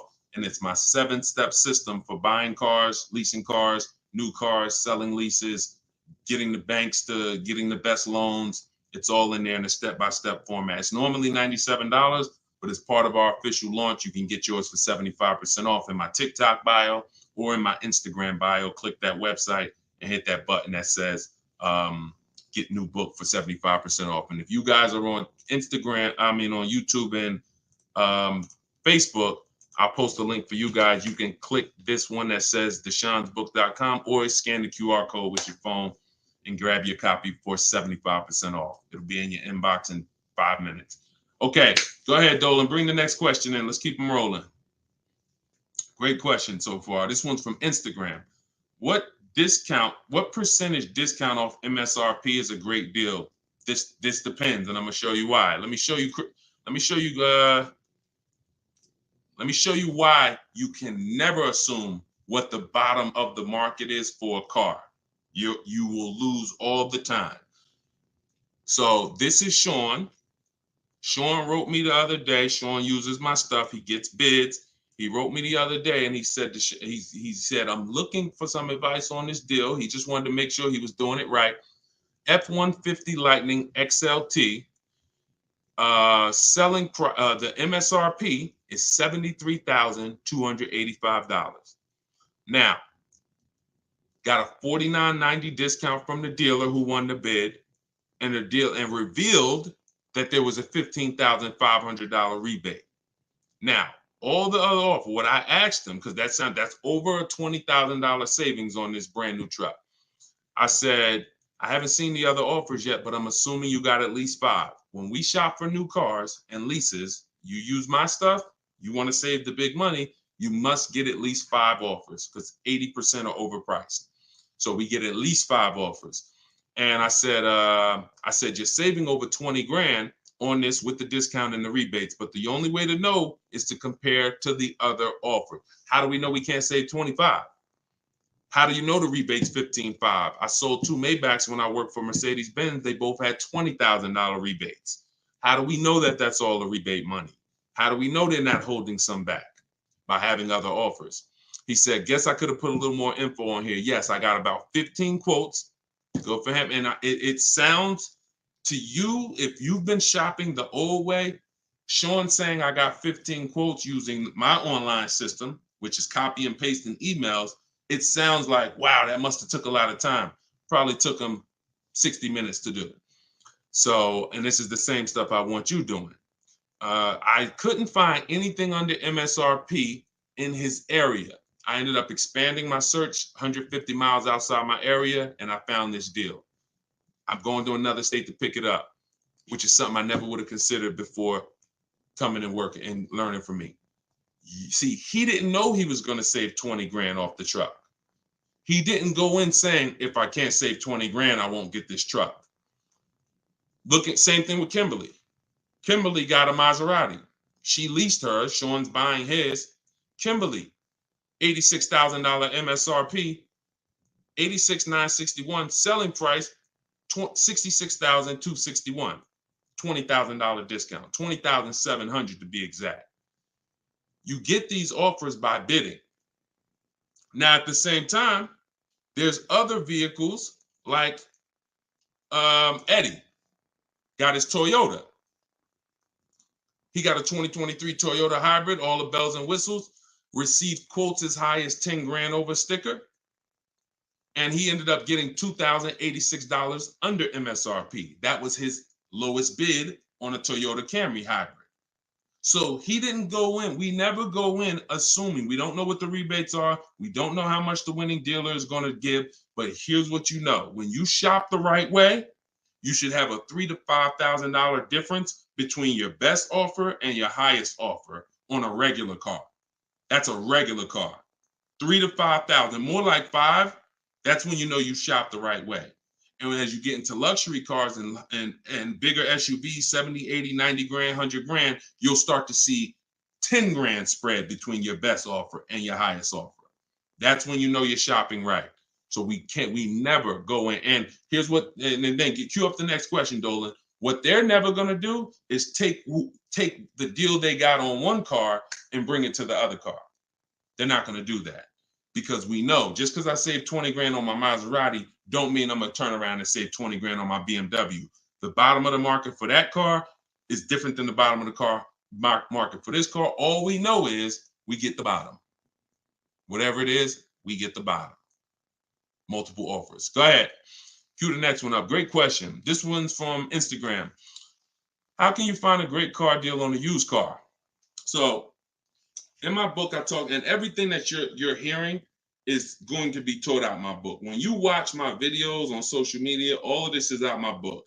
If this is your first time on a live broadcast, welcome.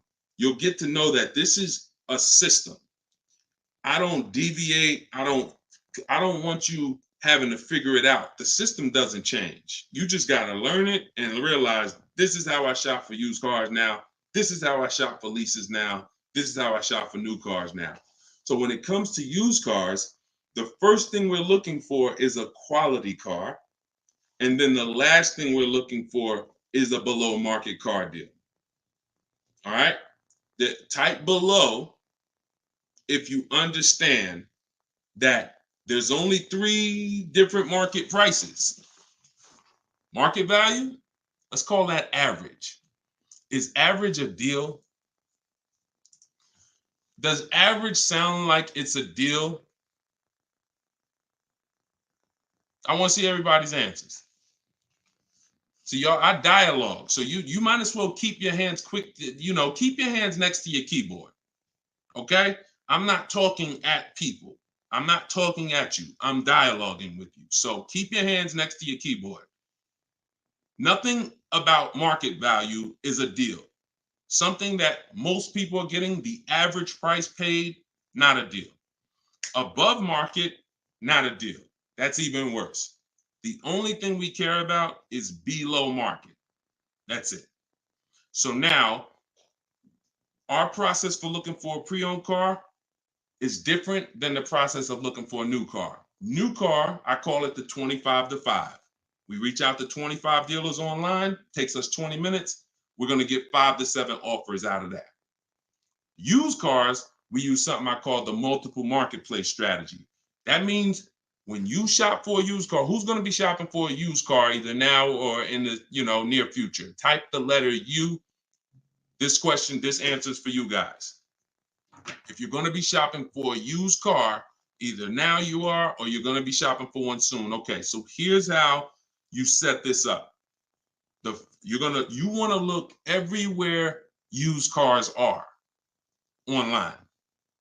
I compare this to if you were buying something like electronics, like a TV, you wouldn't just walk into a TV store.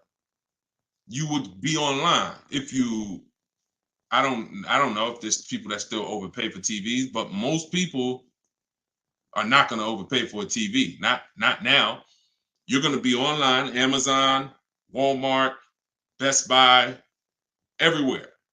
Everywhere there's a TV, checking prices, right? We bring that same thing to used car shopping. Cars.com is different than autotrader.com. That's different than cargurus.com. Yes, some of the inventory is the same, but some of it is different.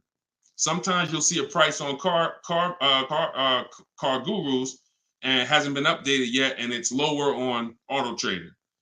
So you got to look at all the marketplaces. We use 8 of them. We use Car Gurus, Auto Trader, Cars.com, Carfax, Driveway, CarMax, Carvana, eBay Motors. We're looking at all this inventory. And what we do is we look, and the first thing we want to do is sort the prices from lowest to highest, because you can't get a below market deal if you don't know what the market is. Remember what I told y'all about 8 minutes ago? When you are shopping correctly, you should see a $3,000 to $5,000 difference between the best offer and the highest one. That doesn't change. And you might have been here on this side. Based on how you shop and the way you do things, you might have been either on average or above.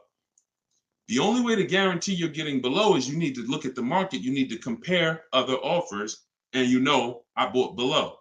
So we sort all those marketplaces, and we do it by low to high, because we need to know where the low side of the market is. Once we have the low side of the market, listen, who shared this? Because this is too good for you to keep to yourself. It really is. I know we in this particular day and age, it's like we gotta realize this is a battle of money, y'all. Your friends and family are right now, some of your friends and family are out there overpaying for cars, buying above market value and at market value, getting no deals, leaving like, oh, did we do okay? No, you didn't. So shout out to the sharers. Appreciate everybody who shares these broadcasts. So once you do low to high, now what you're looking for is to say, okay, low side of the market's about 22, 23. High side is 28, 29. Low side is going to be trash most of the time. Accidents, frame damage, title issues. That's okay. As long as we know where the low side is, we put on alerts so that every bit of new inventory comes to our phone. We get alerted when a new car hits the market, and we're now looking for that car. Now it needs to pass 3 things. It needs to pass great title history, incredible regular service records. Not even a question. You should not, I will not, I never recommend you ever buy a used car that doesn't have great service records. Biggest indicator of whether the car was taken care of or not. I will not buy an unknown, because when things start happening and you don't know why they're happening, and you look at that Carfax and you see that it's blank, or you see that it's 20,000 miles of gaps, you got no one to blame. So none of this guarantees that we get out the woods with a great car, but it does give us boundaries to where we can say I've taken every step possible to make sure that my investment is wonderful. So that's what you do. We do a Carfax, we screen down from title to accident records, title, service records, accident history. I won't do a car with airbags deployed. Airbags deployed is a big deal on a used car. Vehicle towed. You see accident, vehicle towed, that's a deal breaker for me. That means it was a serious accident. You might see vehicle drivable. That means it wasn't a serious accident. That means it could have been a little fender bender in a mall. Cops came out, it gets reported to Carfax, everyone drove away, no frame damage, nothing detrimental to the car. But again, it's on you. Some people say, I don't want any accident. That's perfectly fine too. And some people say, I'll deal with a moderate accident if it was something like that. And then the last thing we do is we need the price of the car brand new. If I bought an Infiniti truck last year, I wouldn't have known it was a great deal if I didn't know that it was originally $54,000 and I paid $31,800. All the other Infinitis I was looking for were less originally. What I just broke down over the last 8-9 minutes was how you get a used car, how you find a quality used car, and you make sure that you're buying it on the low side of the market. The last step is, how do we pick the right one and make sure we're saving the most money? In order to do that, you have to know what the price was originally. We get that from the Carfax. And if you don't have the Carfax, I don't buy Carfaxes on these websites, skip it, go right to the dealer site Many of you don't know. Well, I don't think any of you know, unless you worked in a car dealership, that most dealers have a contract with Carfax. Literally, you can go to the car dealership's website and you can get the Carfax. All of this is in my new book, because some of you are sitting here like, you're like, man, Deshone, this is great. I'm not going to remember all of this. How can I get all of this in one spot? Get your copy of my brand new digital book, Car Shopping for People That Hate Car Shopping. 7 steps to saving time, money, and avoiding dealerships. That is part of my multiple marketplace strategy of how we get quality used cars below market value. My resources are in there, and you can get your copy for 75% off as part of our launch. Click my tick. Now, you only got 30 minutes. If you visited that site, you saw that timer. Once it gets to 0, price goes back up to $97, which is still a great price. If you missed it, yeah, listen, I missed it, but Deshone, I need this information. But if you get there before the timer, go to my Instagram bio, you get your copy for $24. Okay? This one's from YouTube. What are your thoughts, pros or cons on buying a vehicle in your business name? So there's a lot, oh my goodness, who's seen this? It's a lot of information out there, y'all. You got to be able to discern. It's a lot of bad information. Now, here's what I'll tell you. If you got a business where you're going to be transporting, where you're going to be using the car for business purposes, we've had tons of people. When I worked at Mercedes, they got commercial lines. Tons of realtors came and got Mercedes in their LLC. When I worked for General Motors, they got pickup trucks. They got commercial vans. Tons of people coming and putting cars in their business name. They were using them for business. What we have is we have a world right now where people want to make viral videos saying, put your car in your business name, but they're not going to be there when you get audited and you're writing off $400 or $500 car payments and you're not using the car for business. So let's get that out the way. Now, if you're using the car for business, you can simply shop, get your best offer, and then when they ask you whose name is it going in, it's going in my business name. You do a business credit app, and you personally guarantee the loan. If someone's teaching you how to get cars without personally guaranteeing, then go learn from them. And I always say, combine, because they overpay for cars. I've never seen people that overpay for cars like business people putting the cars in their business. They just say, doesn't matter what you charge me as long as I can get it without signing for it. So you still need to pay the least amount for the car. But if they're going to teach you how to get cars in a business name without personally guaranteeing, go and learn. But yeah, that's what I have experienced. That's what I've experienced. It's not better. And you should be talking to a business accountant when it comes to, whether an LLC or C corp is better for your company. Many people don't have a business. They're just starting an LLC hoping to get a car in the LLC. If you got a real business, then you can pursue this. Call the accountant. What's the best structure? What's going to save me the most in taxes? Make sure they're going to give you the usage. But other than that, and watch these videos you listen to. Watch these videos. Well, they will have you audited and they won't be there. Yeah, but the influencer told me, let me pull up this video for you though. Sir, I'm not interested in seeing that. Can you just show me how much, can you just, show me the proof of what you did with the car this year? Yeah, but he said I could.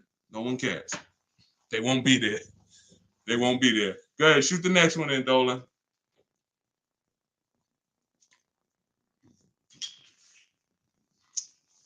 All right, this one's from Facebook. And we're bringing questions from Instagram, Facebook, TikTok, YouTube. We'll try to get through as many as we can in the hour. Why do dealers try to sell you a used car starting with the MSRP and not what it's worth at the present time? Because their goal is to make a lot of money. They're serious about what they do. See, you may have been taught not to take the car purchasing process seriously, not to take learning the best way to save money on cars seriously. If you did, then you're as serious as them. When I get a car, when those who, we've been very fortunate. 2021, I've worked with over 1,700 people personally in my video library. We've had, in the last, my first book, 52 Car Buying Questions, we had thousands of copies of that out. But there's millions of people that buy cars. So we're fortunate that we've been able to help people who know these strategies and use them, but it's still a very small part of the market. But the people who learn from me, you're just as serious about saving the money as someone is about taking your money. You can't get mad when a wolf bites you. It's your job to come in with the rod and say, okay, no, I'm good, I'm prepared. And if you're going in with old strategies and you're going back and forth with a dealer, it's like dancing with a wolf. Yeah, I think I could dance with this wolf and, avoid him. I'm pretty good. This is a professional person who does this 3-4 times a day. So when you start shopping the way I'm telling you to shop, no one can take advantage of you because you're shopping from home. 90% of your used car deal is done. When I got that Infinity truck I was telling y'all about, I was in there for 30 minutes. All I did was test drive the car. I shook the person's hand. I said, get it ready. I'll come back. I had my own financing. I said I gave the dealer an opportunity to see if he could beat it. He couldn't. And that was it. I'm not coming in. If you're learning from me, you are never going to talk numbers inside a dealership. And when you say, somebody said, I wish I had a dad for things like this. Look, I'm sorry you don't have a dad, but God sends you who you need. But sometimes,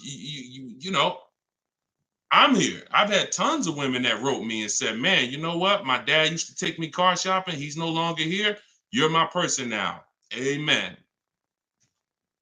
Amen. You have it now, but are you going to act on it? Are you going to act on it and use it and win? Or you will, or are you going to stay in old bad habits of, car shopping the way people have been shopping for the last 30 years? Before there was internet, people was walking in the dealerships going back and forth. Internet came, people walking in dealerships going back and forth. Looking on the website, all right, I think I got anything, let me go in here, go back and forth. No. Internet came out, I found out I didn't have to go into Walmart to get a TV. I didn't have to go into the electronic shop. I sat right here and I use these tools. That's what I'm teaching y'all. The tools that exist right now, so you can sit at home and save thousands of dollars, whether you are a great negotiator or not. Won't matter. Won't matter. All right, go ahead. Shoot the next one up, Dolan. All right, let's go. This one's from Instagram. I keep hearing that used car inventories are rising. How come prices on used cars aren't falling? What I'm seeing in the last couple questions is, for someone who doesn't know how to shop, there's no deals around. Look, we've been doing deals since and what I'm going to do, I'm going to give Felicia's deals for one of my broadcasts because I started our video library, which is the video version of my book, years ago, 2021, November, middle of the pandemic. People overpaying by thousands, 5-10 grand over sticker price, like dealers just cleaving people. You may have experienced that. You might have got one of those offers and had to sign it because you thought you had no other option. So when I started this, Felicia came in, started getting bids. First one to ever use what I taught. Got a BMW X1, brand new, saved $1,950, January 2022. That showed us deals. We've been making deals ever since. I don't broadcast them a lot, but in my TikTok bios and my Instagram bios, deals ever since. But for the person, if you don't know how to shop, if you're using what I'm telling you, you're going to see deals everywhere, getting bids. You're going to realize 80% of the dealers are overpriced. That's what they're supposed to be. We don't try to change the 80%. We expose the 80% through multiple offers. I don't go in and look at I just told you, we talked about below market, average market, above market. We're not trying to turn the people who sell cars above market and market value into the people who sell below market value. We're not. We're identifying below market offers by looking at multiple options. It's my two favorite words. And the more you learn this, when you use this, because this is not hard. This is 60 to 90-minute car deals. What you've been doing of going in and spending days in dealerships, multiple visits. Let me go back. I'm going to talk to them, see if I get another $50 off a month. All the deals that you're going to see here, look, this is Charles. Nope. Let me show the used car deal because Yankee fan asked about a used car. Look at this. Pierre just got a Mazda CX-5, saved 20% off the original MSRP 2022. Very big thanks to Deshone, educating and empowering me to control the entire purchasing process. You hear how he talk? Sound like me. Empowering me to control the entire car buying process. Use the perfect budget calculator. That's a calculator I invented that actually you get in my book. It's too much in the book for me to mention. It's a digital book, but everything I teach is in there, as well as calculators that I've invented. It says, really helped me figure out what I could realistically afford. And with the true value percentage calculator, true value is how much I'm getting off the original purchase price. We call that TVP, true value percentage. My Infinity truck, it's 3 years pre-owned, 54,500 brand new. I bought it for 31.8. I got 42%, the true value percentage. These are terms that I created because what we did, what we do, it's never existed. So you're not going to hear stuff you've heard because literally I created it and we made it real by thousands of people using it. So he said 20% off MSRP. This is Vincent. Vincent got a 3-year-old Lincoln Corsair. He said, I found a deal at 43% off at a dealership. He said, my target was 30 to 35%. So he went in knowing what the new car prices was on the car. He used our system, the multiple marketplace system, found a deal at 43% off original MSRP. That's how you know you got a great deal on a used car. For those of you who are going to be buying used cars, if you don't know the new price, there's no way for you to determine. And that's how some people got in trouble all through the pandemic. You paying $29,000 for cars that were $30,000 brand new. If you knew true value percentage, you would have looked and said, okay, wait, the car's 30,000 brand new.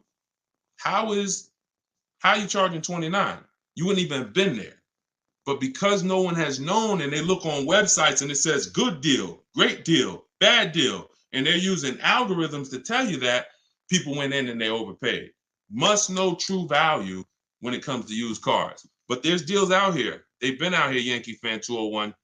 You just got to change the strategy. If you keep doing what you've been doing, you'll keep getting the same result. And we know that. That's the definition of insanity. Change what you do, change the result you get. All right, go ahead. Shoot the next one in, Dolan. This one's from TikTok. My car got stolen. Insurance is saying they want to fix it, but it's not in good shape. How do I get them to pay out? Your car got stolen. So, okay, so you got it back. Insurance is saying they want to fix it, but it's not in good shape. Isn't that the point of them fixing it? I don't really understand. You might have to add some more to that.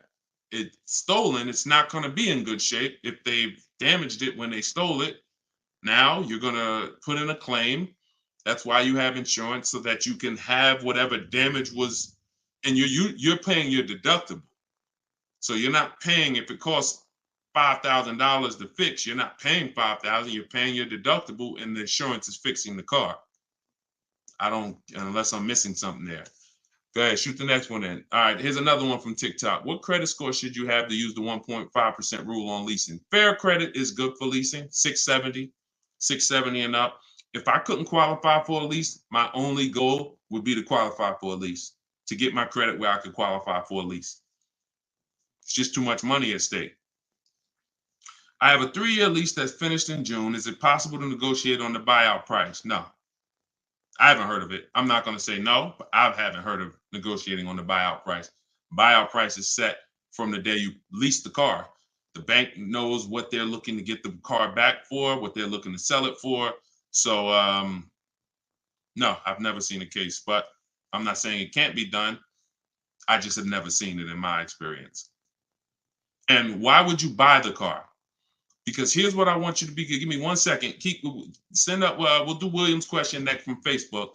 But to everyone who's heard of something called lease to buy?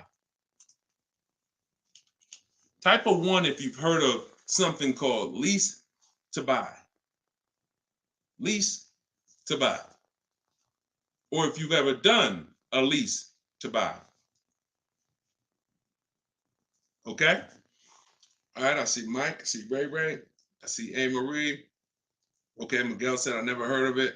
Okay, it's a horrible thing in most cases. The only time it makes sense is if you're keeping because here's what you're doing when you're buying your lease. The real question is not, should I buy my lease? The real question is, should I buy a used car or should I lease? You've already had the car for 3 years, leasing it. Now you have an option. The option is I could buy this vehicle. I'm not going to go into detail about how to make sure that's a good price. It's simply just comparing to the price of a comparable used car on the market. But if you buy your lease, you're buying a used car. That's all you're doing. So when you're saying, should I buy my lease? That's not the question. The question is, should I release a car, go shop for another lease, or should I buy a used car? Now, the downside about buying the used car, which is your lease, is you've already had the car for 3 years. Most people, to afford the lease buyout, you need to take another 6-year loan. So if your lease payment was $400 a month, usually when you buy your lease, to have a around about $400 a month payment, you're going to need a 6-year loan on the balance. What is 6 plus 3, everybody? We got some very smart people on here. What's 6 plus 3? Come on, I told y'all, keep your hands by your keyboard. That's it. 9. Good job. Would anybody in here sign up for a 9-year loan on a car? Same car, signing up to pay for that car for 9 years. Look, bunch of no's. Bunch of no's. Never. That is what many people are signing up for. Now, if you keep it, you can possibly, if you keep it for 11 years, you could possibly get some of that back. It's almost impossible. But when you trade in the car and you sign up, you buy your lease, you already paid for 3 years, you sign up for another 6-year loan and you trade it, because most times you get tired of the car. You're like, man, all right, I've been in this car for 5 years. I had people walk in the dealership. This was what they did. Been in the car for 5-6 years. Said, you know what, man? All right, it's time. I find out that they bought the lease out. They still owe a ton of money on it because there's still 3-4 years of payments left. You've been in the car for 5 years and you're like, man, all right, let me go replace it. Hey, you still owe $20,000. You still owe $8,000. Oh, Dad. Buying your lease out is one of the worst things that you can possibly do because it's just agreeing to too many payments on the same car, unless you just plan on keeping the car for 8 years. If you say, rare case, and cue up the next question, Dolan, you can put it up now. It's my last sentence. If you say, Deshone, I leased the car. I just fell in love with that car. I want to keep that thing until the wheels fall off. I'm going to keep it, and I'm going to just have it for the next 10 years. Then buy the car. You fell in love with it, and you're like, man, I want this car for the next 10, 12 years, then you can buy the lease. If it ain't that, it's one of the worst things you could possibly do. All right, William from Facebook said, I've been looking at a brand new 2023 Lincoln Aviator. It's been on a lot for months. You already lost me. Let me tell you why. We don't identify one car. If that dealership's at an 80% dealer, there's no way that we could get great deals on it. We don't lock in. Cars are cookie cutter. Cars are cookie cutter. That means whatever that car is, there's several of them around. There's no unique cars. This is an assembly line. Bloop, bloop. Thousands coming into the Northeast, going into the Southeast, going into the Midwest. Thousands. So when you look at a car, you have to see that like I see it. New car, used car, doesn't matter. There are hundreds of this car out there. And I need to make sure I connect with enough dealers to know, because you said 69,000 has been on there, they're asking, what happened if somebody else has a similar car and it's not selling for them and they're willing to give it for You don't know what rebate there is in there. You don't know, maybe Lincoln gave them a $5,000 rebate on old Lincoln, and maybe they're not discounting the car that much. Maybe they got a $5,000 rebate and they're only discounting the car $1,600. You don't know. And so that's why we stay at home. New cars, leases, we get multiple offers. You could do it my way, which is in my book. It's called Car Shopping for People That Hate Car Shopping. It's a digital book. Be in your inbox. You cannot talk, and you can use my email scripts and templates. We connect with 25 dealers online in 20 minutes. We're going to get 5 to 7 offers. Or you could do it your way, and which is a manual way. It's not even your way. It's a manual way. And you can call several dealers. I would ask for the sales manager, and you try to get 5 quotes. Either way, you need to get at least 5 offers because you have no idea what the best offer is. You saw it. We talked about this about 20 minutes ago. I showed you how much money Sean saved. I showed you how much money Kimberly saved. They saved 20 grand. If they would have got excited about 10 grand, very important. If they would have looked at an offer and said, Dad, this deal is taking 10 grand off of me. Man, this sounds too good, man. I got to sign this. They never would have got 20. You can't assume what the bottom is for a vehicle. That only comes through multiple offers. Everybody clear? If everybody's clear on that, type clear. If you're clear on that, this is for new cars and leases. The way we shop for new cars and leases is to reach out and get at least 5 offers. Once you do that, because you're never going to see how much money is on the line until you do this. Once you start doing this, I had somebody email me, said, man, Deshone, I just started doing this. I made a couple phone calls. I got 3 grand better than my first offer. I said, see what I'm telling you? See, multiple offers is how we buy everything. All I'm teaching you to do is buy cars the same way you buy everything else, the same way we buy every other product. And if you notice, the way you've been buying cars is not the way you buy anything else. You don't walk into stores and say, hey, come on. You don't do that with anything else. And I'm telling you, you don't have to. They've made you think you do, but you don't have to. You can sit right at home and control your car deal and have multiple people bid for your business. And that's what my entire book is about. Car shopping for people that hate car shopping, 7 steps to saving time, money, and avoiding dealerships. Why do I say avoiding dealerships? Because not only do I want to save money, I don't want to be in the dealership for more than 30 minutes. And I've leased 4 cars in the last 10 years, 3 Infinities and a Jeep. I've bought this Infinity truck. I have not spent more than 30 minutes in a dealership. Not only that, anyone who's learned from me has not spent more than 30 minutes in a dealership. It doesn't take that. So I don't want you to be like, yeah, Deshone, I used your stuff and I was in the dealer for about 3 hours. No, you didn't. No, you didn't. You didn't use my stuff. When you use my stuff, you're in and out of there in 30 minutes, tops. All right, so you can get your copy for 75% off as part of our book launch. In my TikTok bio, there's a website there. And in my Instagram bio, there's a website there. And just click that button. You got 30 minutes, though. If you visited that site, 30-minute timer started. Once it goes to 0, it's back up to $97. But you can get it for $24. And if you're on YouTube or Instagram, if you're on YouTube or Facebook, you can scan the QR code or you can go to deshonesbook.com, which is on the screen. All right, come on. We got time for a couple more. Go ahead. Cue them up. We'll try to do these last couple ones quick as possible, Dolan. Go ahead. Shoot the next one. And everybody getting value. If you're getting value out of this broadcast, can you type $? If you're getting value out of this, this is what we're going. Listen, I love doing these. Make sure when you talk to your coworkers, you tune in. Make sure you learn this stuff. This stuff is worth thousands to you. Nothing that I talk about will ever be hundreds. I'm not telling you to none of this is hundreds per month. But all right, this is from TikTok. How do I negotiate purchasing additional mileage after the lease agreement? Typically, they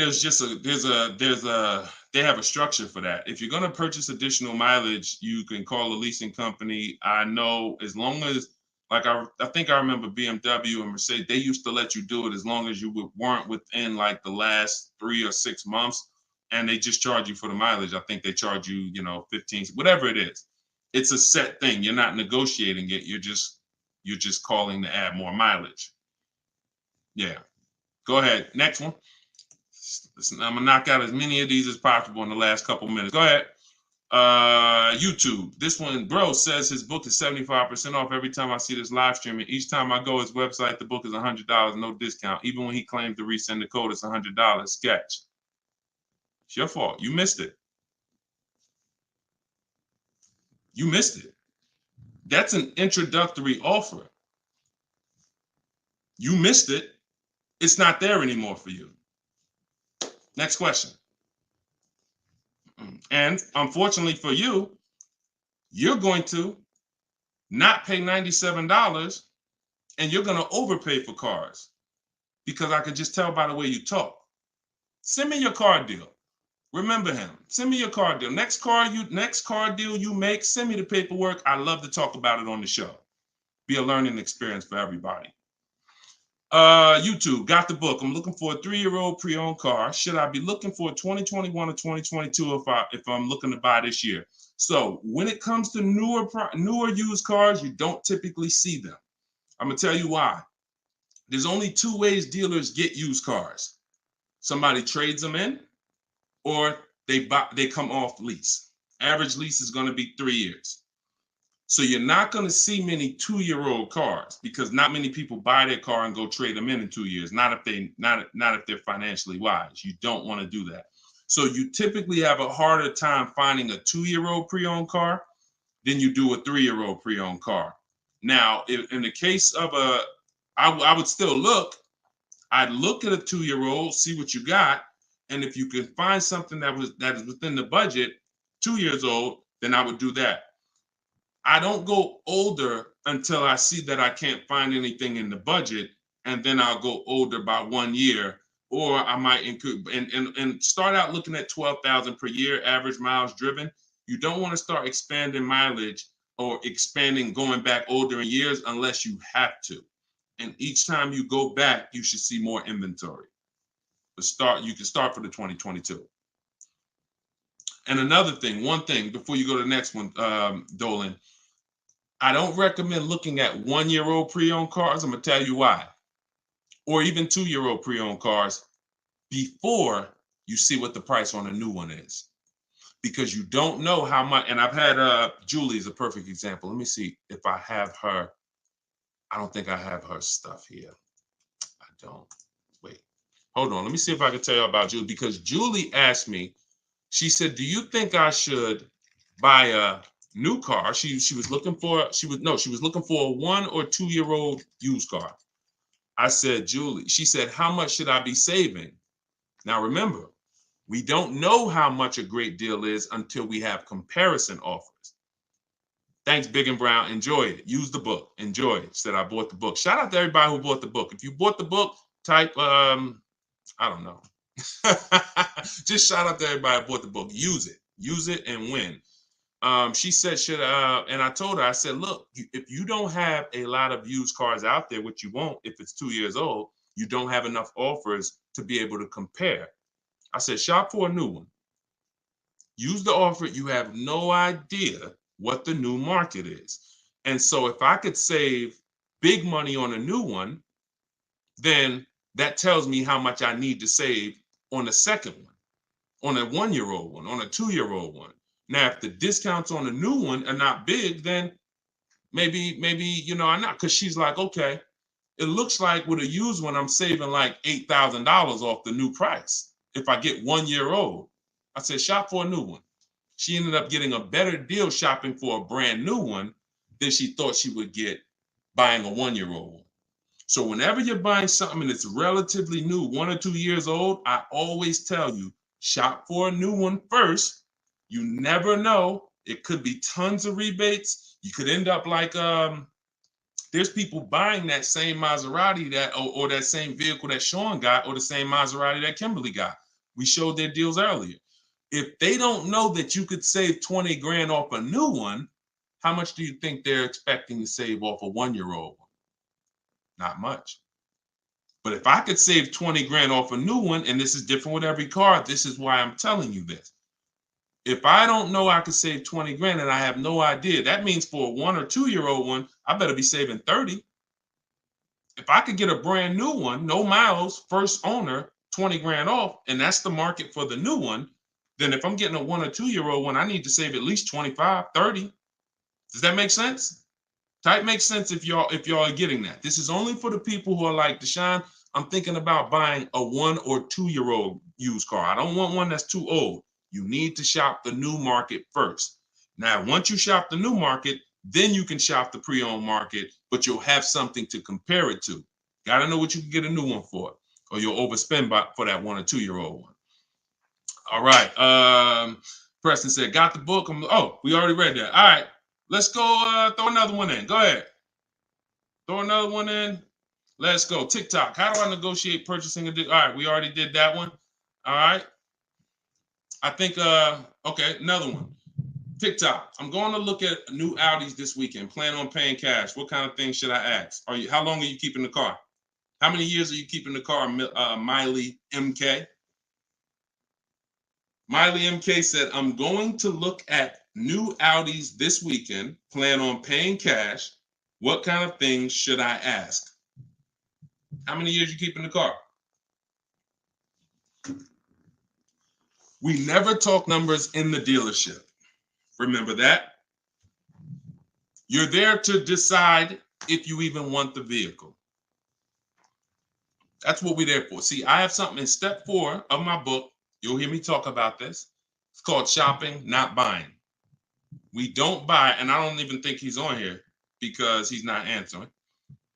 But for those of you who have a similar question, let's break this down. When you go in to look at a car, if it's a new car or a lease, you're there to test drive, and that's it. That's all you're there for. We're never going to talk numbers. We are never going to talk numbers in the dealership.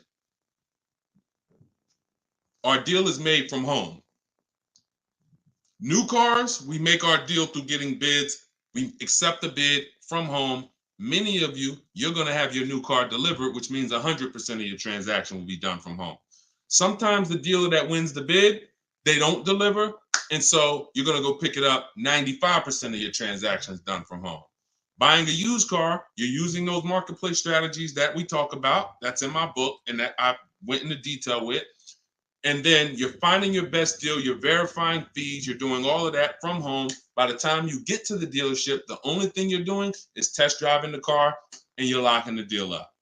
Deal is done from home. We are not going into dealers looking for a deal, to make a deal. Our leverage is at home. That's where we can talk to multiple dealers. That's when we can get multiple options. You have no leverage inside a dealership. You're going to get emotional. Some of you are, and you're going to be like, oh, and you make a mistake, you overpay, and you can't compare. So we are only there to test drive. That's what you're there for. Go drive the car, see if you like the car. If you do, get a card, come home, get offers from home. That's it. And when you do this, you'll start enjoying the process. See, sometimes people say to their children, hey, y'all, hey guys, I got some exciting news. This weekend, you know what we're gonna do? What, Daddy? We're gonna go out and we're gonna look at cars. We need a new car, and we're gonna go, and I got 3 cars. We're gonna go and we're gonna test drive this one. I want y'all to see in it, make sure y'all feel good in it, and then we're gonna go drive this one, then we're gonna go drive this one, and then we'll come home, we'll talk about it. Oh, that sounds like fun. Oh, that's great. That's great. Now you go there, you're test driving, sticking to the plan until Dad gets looped in. Hey, we got incredible deals today. Today is our big sale for the month. Oh, really? What kind of sale? Well, the owner said, we're way behind our goals. So he basically told us this morning, anybody who comes in today, like, we're not turning away any reasonable offer. Oh, wow. Okay. I was planning on going to look for some other cars. Is this something that'll be here like after the weekend? Actually, the owner said it was only today. In fact, he said we was going to sell 10 cars. We already sold 7. So, once we hit 10, he's not going to be as aggressive anymore. Oh, man. Okay, son. Now your kids are sitting over there. They're by the door. Dad, remember we were going to see the next car. Wait, hold on 1 second. But what type of deals you think we could get? 2 hours, 3 hours later, taking the car home, not going to get your best price. You got sucked in. That'll never work for you that'll never work on you if you just follow. And some of you're quiet. And some of you quiet because you're like, dang, Deshone, that was me. That's how I did my last car. With better strategies, you get better results. What I want you to understand is that the old way you've been taught to shop, I want you to completely unlearn that. Scrap it, throw it out the window. There's no guesswork when you're using what I'm telling you. It's going to be a much better experience. You're going to save much more money, and you're going to have price assurance. You're not going to leave with your car. Look, Ray said that was me, my last 3 leases. So that's called discounting the purchase price. That's called discounting your shopping experience. You're about to make a $20, $50, $100,000 transaction. Some of you should not be discounting your shopping experience. Shopping is deciding what you want. That's your test drive. That's looking at options. That's, but we're in and out for 20, 25 minutes and we enjoy it. We do not let anybody talk numbers over at a dealership. If you stick to that rule, you'll enjoy it. They'll be trying to catch you. You'll be dodging them like Floyd Mayweather. Say what you want to say about Floyd, man. He can dodge and dance. They'll be like, man, can you just sit down? No, I mean, can I get you 5 minutes? 5 minutes. No, actually, I'm in the car already. Honey, start the car. Hey, but I appreciate your service. Hey, can I get your car? Because if we do like this, we'll reach out to you. So we'll reach out to you and give you a shot. Okay, you sure, man? We got great deals. No problem. Don't believe the games, y'all. So unlearn it. All of this is in my book. I want you to use this process. It's normally $97, but as part of our new release, it's 75% off. It'll be in your inbox. That's part of my multiple marketplace strategy. This is when you're in control. This is when no one can force you. You don't have anything to think about because you're not talking. Everything's done by email. So you can have my book, your copy, in your inbox, in my TikTok bio, in my Instagram bio, 75% off for 30 minutes. Get your copy for $24 and use this stuff. All right, Jack said, I got the book. Wonderful. Good. Does the book give you a one-on-one phone call with you too for $24? Absolutely not. And I don't do one-on-one phone calls with anybody. No disrespect. I've been blessed. I can help thousands of people. That's what I do. I help lots of people at once. Your situation is not unique. As much as you think it's unique, there's hundreds of people, many on this particular broadcast, that are in the same situation as you. So being that there's no unique situations, there's no reason for one-on-ones. All you got to do is just use the process, trust my process, and get offers. And last thing before we leave, this isn't building a rocket ship. Getting multiple offers is something that is not hard to do. You just haven't been in the habit of doing it. This isn't something you guys say, oh, I hope this works. You're not doing an experiment here. You're getting multiple offers from lots of dealerships and you're seeing lots of options and you're picking the best one. I'm just giving you a system to do that in 45 minutes. See what I'm saying? So this isn't like, oh, okay, all right, I hope I don't fail a test. I'm going to school and then I got to learn this stuff and then I got to take a test and I hope I don't fail. No, this is literally multiple offers. And once you realize the simplicity of it, you'll be like, Dad, how wasn't I shopping like this before? That's how it is. All right, so grab your copy. Shout out to everybody who shared. Shout out to everybody who jumped on the broadcast. Use it. I'll see y'all in the next one. A lot of good questions today. Have fun today. I'll see y'all next time.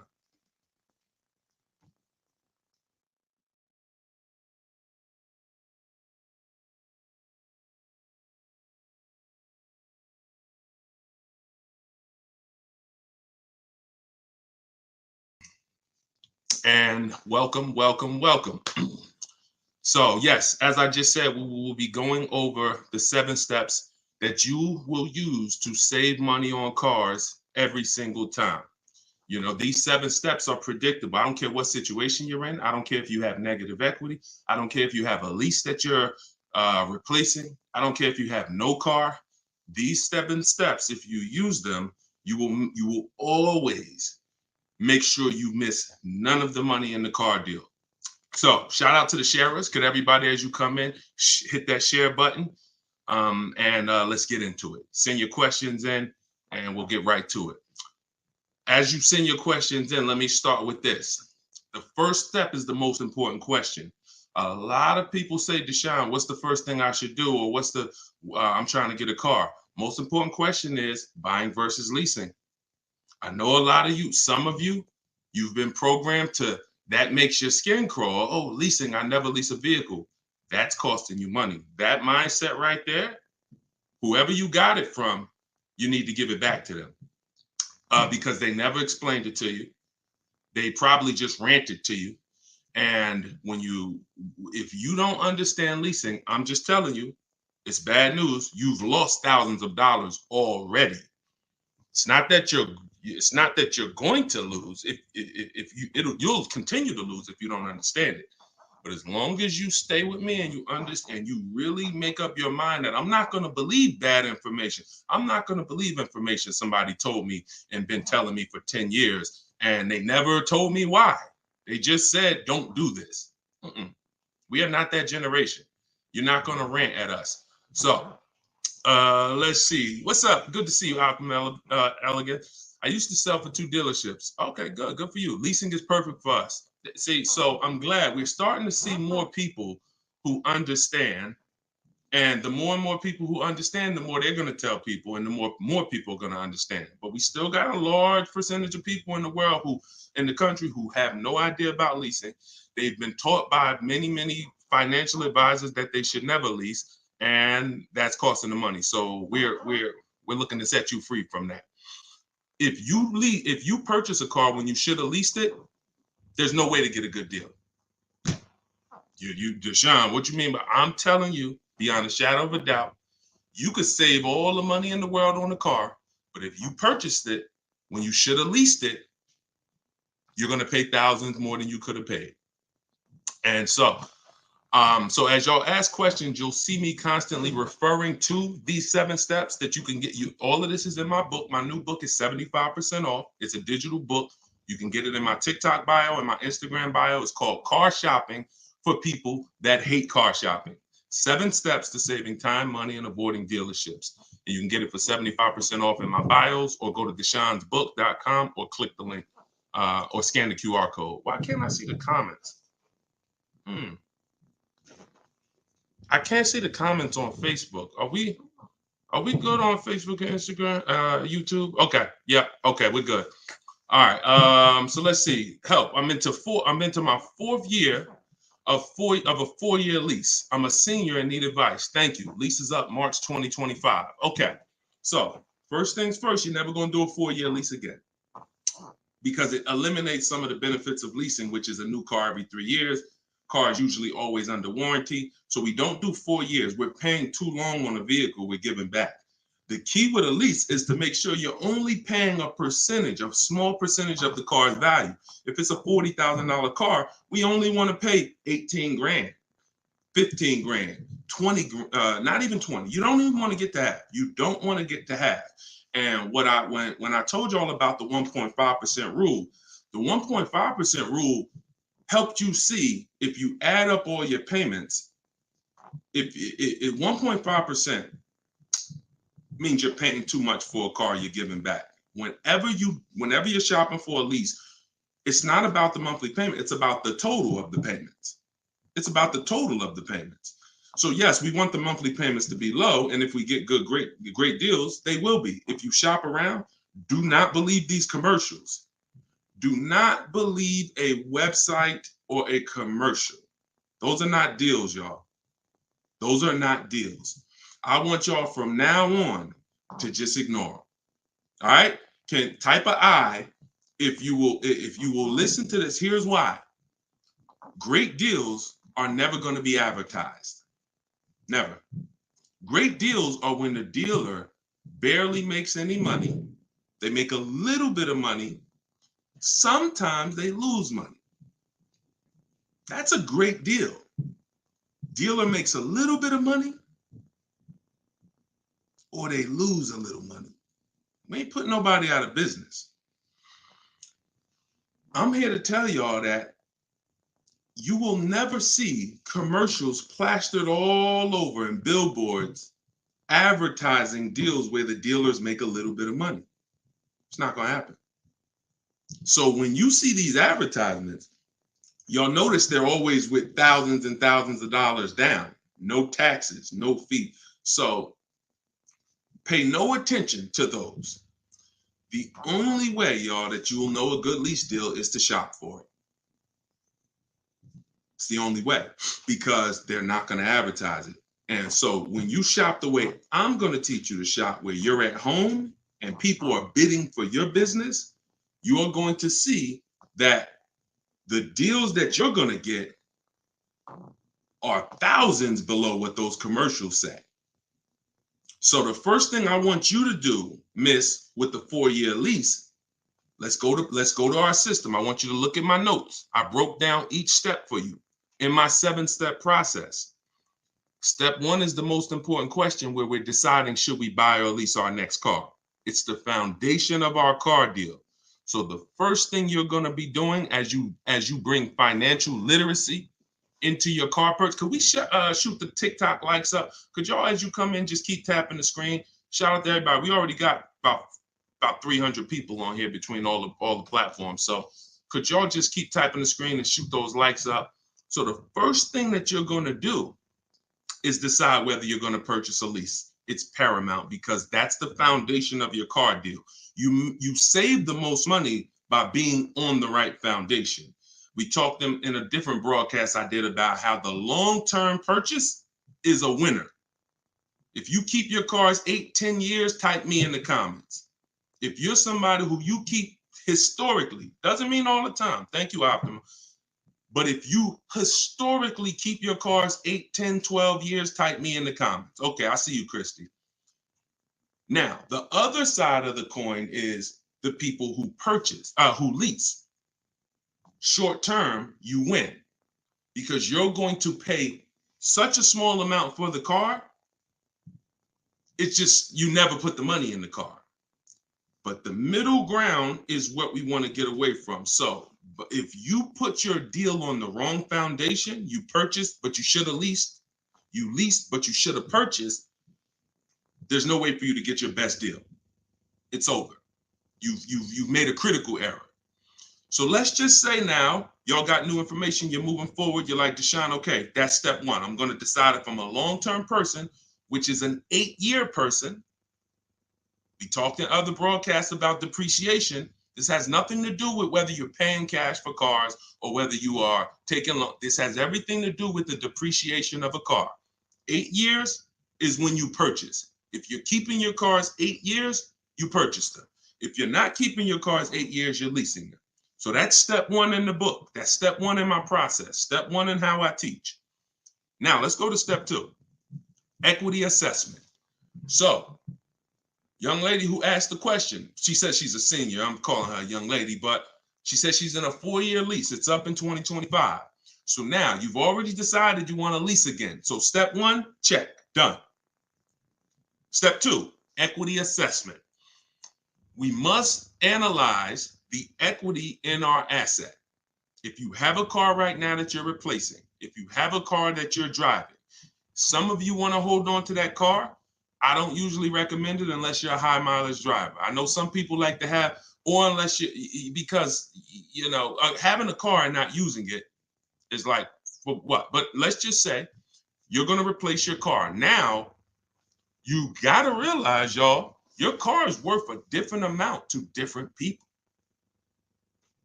I want to let that sink in. Let that sink in. The car you have, the lease you have, who didn't know you could sell a lease? Type H for honest. So you got to be honest. If you want to win with me, you got to be honest and say, you know what, Deshone, I didn't know that, but now I know, and we're going to do better. If you didn't know you could sell a lease, that's already cost you thousands of dollars. What you're doing when you're dropping your lease off to the dealership or to a dealership, when you're trading your car in, some of you have been in the habit of trading your cars in. you're not maximizing the value of that asset. What you're doing is you're saying, whatever it's worth to the dealership that sold me the car, I'll take it. That's what you're saying. If that car is only worth $18,000 to them, but to another buyer, to CarMax, it would have been worth $21,000, you lost $3,000. If it would have been worth $22,000 to Carvana, you lost $4,000. If it would have been worth $23,000 to Driveway, you lost that money. So equity assessment means we're going to use the buyer market, and we're not talking about private parties. We're not talking about, y'all remember back in the days, if you wanted to make more money for your car, you listed it privately. Could everybody who's into financial literacy tag somebody or hit the share button? I'm very interested in moving forward with the people who are into financial literacy. We cannot do this mission of reaching people without you. And I appreciate when y'all hit that share button or you tag somebody. And not only do I appreciate it, they will appreciate it. Hold on. I just lost my volume on the iPad. Hold on. Let me know if y'all can hear me. Let me know if you can hear me on TikTok. I know y'all can hear me on the other platforms, but I might have just lost my volume on TikTok. So how do we do the equity assessment? Hold on, I'm waiting for confirmation for TikTok here. Can y'all hear me? And is the volume still good? Let me know. Oh, we got a couple hundred people on here. Somebody type fast. All right, thank you. All right, so the equity assessment means we're not going to a private party. There's a couple steps in this. There's 3 different types of equity assessments. I break all of this down in my book. You can get it for 75% off. You won't leave the broadcast, but don't miss your time to get it for 75%. $97 is still great. We've gotten dozens and dozens of reviews for $97, but I want you to get it for 75% off. Go get it. So there's 3 different types of equity assessments. One equity assessment is for those of you who have a car, you own it, or you have a loan on it. If you didn't know that you could sell a car with a loan on it, I'm here to tell you can. Some of you may have thought, man, I got to wait for the title to come. No, you don't. And I used to have people come into the dealership and say, hey, Deshone, what's that car right there, man? And I'm like, that's the new E-Class. When I work, if some of you don't know me, you might just be seeing me. I worked in the car business for 14 years, 4 years my own brokerage, 5 years Mercedes, 5 years GM. So I get people come in and say, Deshone, man, that's the new one. That's the 20, whatever. I'm like, yeah, it just came out. He's like, all right, I got 3 more payments on mine. Soon as I pay it off, I'm coming to get that one. That's a person who thought, like, what? There's no benefit to you waiting. There's no benefit. First of all, you should be leasing because you're just buying cars, paying them off, trading them in, always having a payment. But outside of that, you don't have to wait for the title to trade that car and sell it, or, So some of you may have thought that. You can. So one equity assessment is for people who have a car you own. Second equity assessment is for those of you who have a car you lease. Third equity assessment is for those of you who have a car you lease and your bank put a third-party restriction on that lease, which means they limit who you can sell to. Very important. They don't limit you selling. They don't limit you selling. When y'all hear me pause, that means you got to sit and let that sink in. Because many of you may have saw you had a third-party restriction and you said, man, I'm done. I can't get my equity now. I got to buy it and then I got to resell it. Problem with that is when you buy it and resell it, you pay taxes and fees on it, which comes out of your profit. So if you would have had $5,000 in equity, when you buy it and you pay the taxes and fees, you're going to lose probably $3,000 of that, maybe more. So how do we get around that? First things first, with a standard equity assessment, you could sell to anybody. With a standard lease, if you don't have a third-party restriction on your lease, you can sell to anybody. And here's who you should be getting your cash offers from: CarMax, Driveway, Carvana, AutoNation, Kelly's Blue Book instant cash offer. kellysbluebook.com is trash. That's a marketing website. I see y'all lighting up the likes on TikTok. Shout out to you. Shout out to everybody coming through on TikTok. I see you. And so kellysbluebook.com is a marketing site. They are not going to pay cash for your car. They will tell you your car is worth 20, but then when you go to instant cash offer, Kelly's Blue Book, they make you a cash offer for 18. But for years they sent you into dealerships trying to, Jay, my Kelly's Blue Book said my car is worth this. Well, but Kelly's Blue Book doesn't buy cars. So you want to go to Kelly's Blue Book instant cash offer only. So last one, Vroom's out of business. We used to give Vroom an opportunity, but they're out of business now. Last one is Car Gurus, Sell My Car. So between you could do We Buy Cars USA too. So now that's going to get you 6-7 offers in about 20 minutes. Very important if you have a lease. When they ask you, is your car leased or owned or financed, put owned. Trust me, the more you follow me, if you read the book, I'll explain it later. I don't have time to explain why you're going to put owned. I've explained it in other broadcasts. Don't put that the car is a lease. If you don't have a third-party restriction, you can sell to anybody, but their websites don't know that. Now you're going to call your bank, and you need to know what your payoff is. If you own your car outright, there is no payoff. So whatever the offer is, it's yours. That's step 2.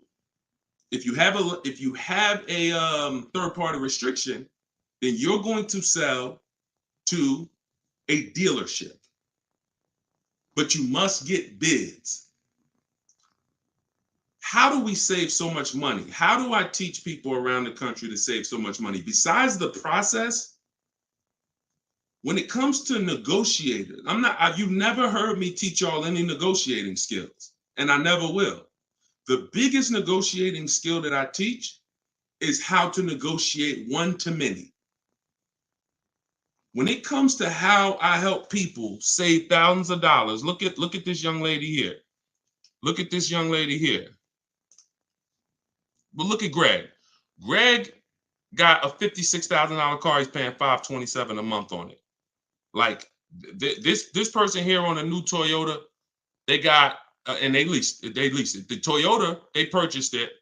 They got the car. It was $41,000. They got it $2,086 under MSRP in a market where people are paying list price, still paying over MSRP, paying fake fees. They saved $2,086 from home. Not in the dealership battling, in home, talking to their family, having dinner, lunch. They're saving $2,086 off a Toyota Camry. So it's a $36,000 car, 37. So anyway, how? One-to-many bids. And when you step into the world of getting bids for the cars you want, getting bids when you sell your car, not trade, and getting bids for your loan from banks and credit unions, you're going to see where all the money's been hidden. So that step I just broke down for you, young miss, who you said you're in the last year of your 4-year lease, you go and do that step before you do anything else. And if you have a third-party restriction, you're going to call, you're going to speak. I have a script in my book. All of this is in my book. You can get it for 75% off. If you got your copy, congratulations. You're about to save thousands of dollars on every car because leasing is in there, purchasing is in there, new cars, used car, high mileage drivers. Get it for 75% off in my Instagram bio or my TikTok bio, or you can scan the QR code on the screen, or you can go to deshonebook.com. So that's what you do. When you call your bank and get your payoff, if they tell you you have a third-party restriction, here's what you're going to do now. You are going to call local dealerships that sell the same brand as you. And you are going to talk to the used car manager because the used car managers want to buy your cars. You're not going to talk to a salesman. Everything that I'm telling y'all is super important, and you can't skip steps or say, oh, I know he told me call the dealership. No, I told you call the dealership and ask for the used car manager. This is what's in my book. If you don't want to remember it, this is what I've helped hundreds of people do. We get our equity if it's there. Not everyone has equity. Let's be clear. But if you do have equity, you need to take the action to get all your equity, not some of it. So once you get 4 or 5 bids from local used car managers, you'll see who's going to pay you the most, and that's who you're going to end up selling your car to. But you don't sell immediately. You put that on hold, and then you move on to the next step of the process because you still may need to shop for your car. I know that's what some of you are thinking, Deshone, well, I can't sell in my car if I haven't found my replacement. If you don't need a replacement, you're just selling an extra car, you cash out, you sell. But if you need a replacement, you want to put your buyer on hold. Those guys, CarMax, Carvana, Driveway, they will be there in 30 days, 60 days to pay you for your car. I sold my lease back to a dealership for $6,600 with another dealer offered $3,400. Thank you, Adam. That is what you call multiple offers, partner. You see what I'm saying? You see what I'm saying? That is what you call, see, think about if Adam didn't have a second offer. How much did he leave on the table, y'all? $3,000.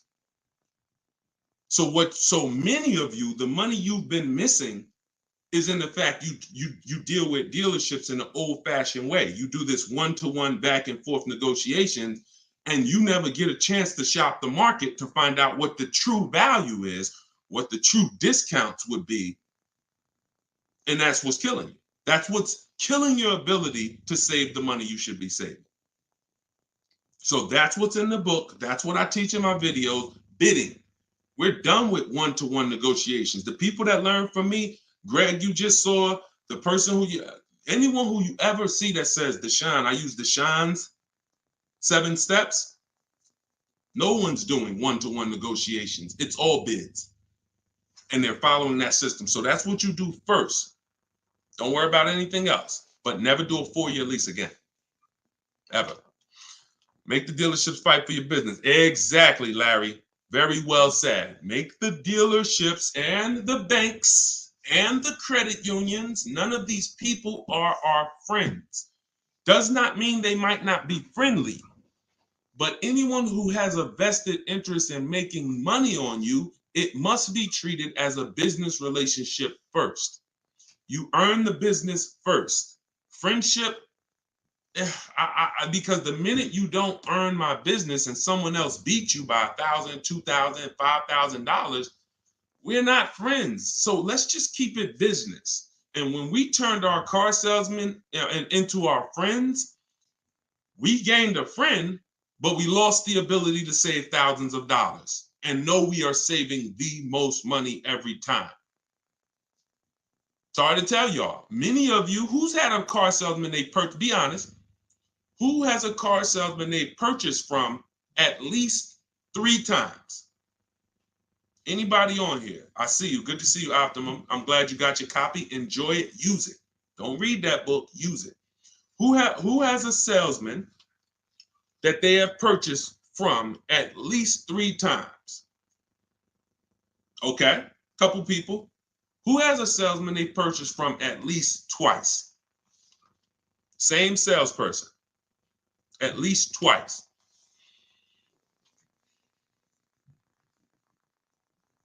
Okay, a couple people. So what you're going to see is that relationship's going to change if you use what I teach. When you step into the bidding system, you saw anybody who's used the bidding system, even if they haven't used it, even if they didn't do it my way, we're going very wide. Even if they're getting a couple bids, couple offers, you saw Adam got another offer, he saved $3,000. The relationship's going to change because what you're going to see from the salesperson who wants you to just keep coming to them, if they want to fight for your business, then the relationship won't change.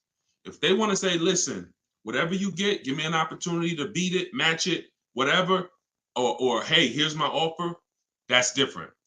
But if they're not willing to, when you see that some of these dealerships are going to blow their offer away, that's going to have you open your eyes and say, Dad, wait, how'd you let these other guys, I've been dealing with you for 10 years. How'd this other dealership beat your offer by $2,000? Now you'll start to count and say, "Dag, I wonder how much I overpaid by just continuing to buy from the same person without shopping them." So that's what we do.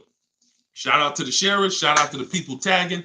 Shout out to the people who helped this. Listen, and I'm telling y'all, some of you who've been following me, you know, I do stuff for the people that help me. That's what I'm big on. Like I'm always come and get the information. But those of you who actually share, who tell your friends, who text this broadcast out to people, trust me when I tell you, we're going to find a way to do it. I don't know what I'm going to do for y'all, but I'm going to figure out a way to reward the sharers because, you know, and inbox me if y'all have any ideas. I'm totally open to it because the people who share the broadcast are probably, you know, it's just a different level of, you know, I want to see this information get out there. So good to see you. Gigaworks got the copy. Enjoy it. Enjoy it. Do we need the book if we already purchased the no, Katie, no. Katie's in. I have so everything that I do, I have multiple versions of it. So would y'all see my social media videos? All that is all the 7 steps, but they're just broken down and they're all mixed up. You can't really, there's no continual step-by-step path. In the book is a written step-by-step path, but I also have a video library that has a step-by-step path, same thing from the book. And then, you know, Katie, you're in the video library. You don't need to get the book. No, you don't need, it's just redundant. Yeah, it'll come optimum. And if some reason, sometimes people put in a letter in the email is a little different, check your spam, but we deliver these books throughout the day, pretty much, well, every day. So just check your inbox and make sure it's there in the next 10 minutes. If not, DM me. We'll check the email. We'll make sure it's right. We'll get you your copy. All right, twice. And when I got, okay, so Good Time said twice. And when I got in for oil change, they don't give you the time of day. You know that? See, she said, so I bought from the same person twice. And when I came in, you come in for your oil change, it's like they don't know you. That's why let's get rid of the relationships. There's no relationship. The reason why, if you ever had that happen, I'm not laughing at you. I'm just laughing at the situation. She said, I bought, you know, 2 cars from the same person. And then when I came in for the oil change, it was like they barely remembered me. That's a clue. It's a business relationship to them. It's not a friendship. We're not hanging out. We're not coming to the barbecues. Our kids are not hanging out with each other. It's a business relationship. And when I'm trying to earn your business, I'm all for, hey, I'm your friend. I want to know about your family, your hobbies. What do you do after that? Hey, it's on to the next person. So being that it's an act, being that it's a show for business, then what I want you to do is just do the same thing. Just do the same thing. Treat it as business.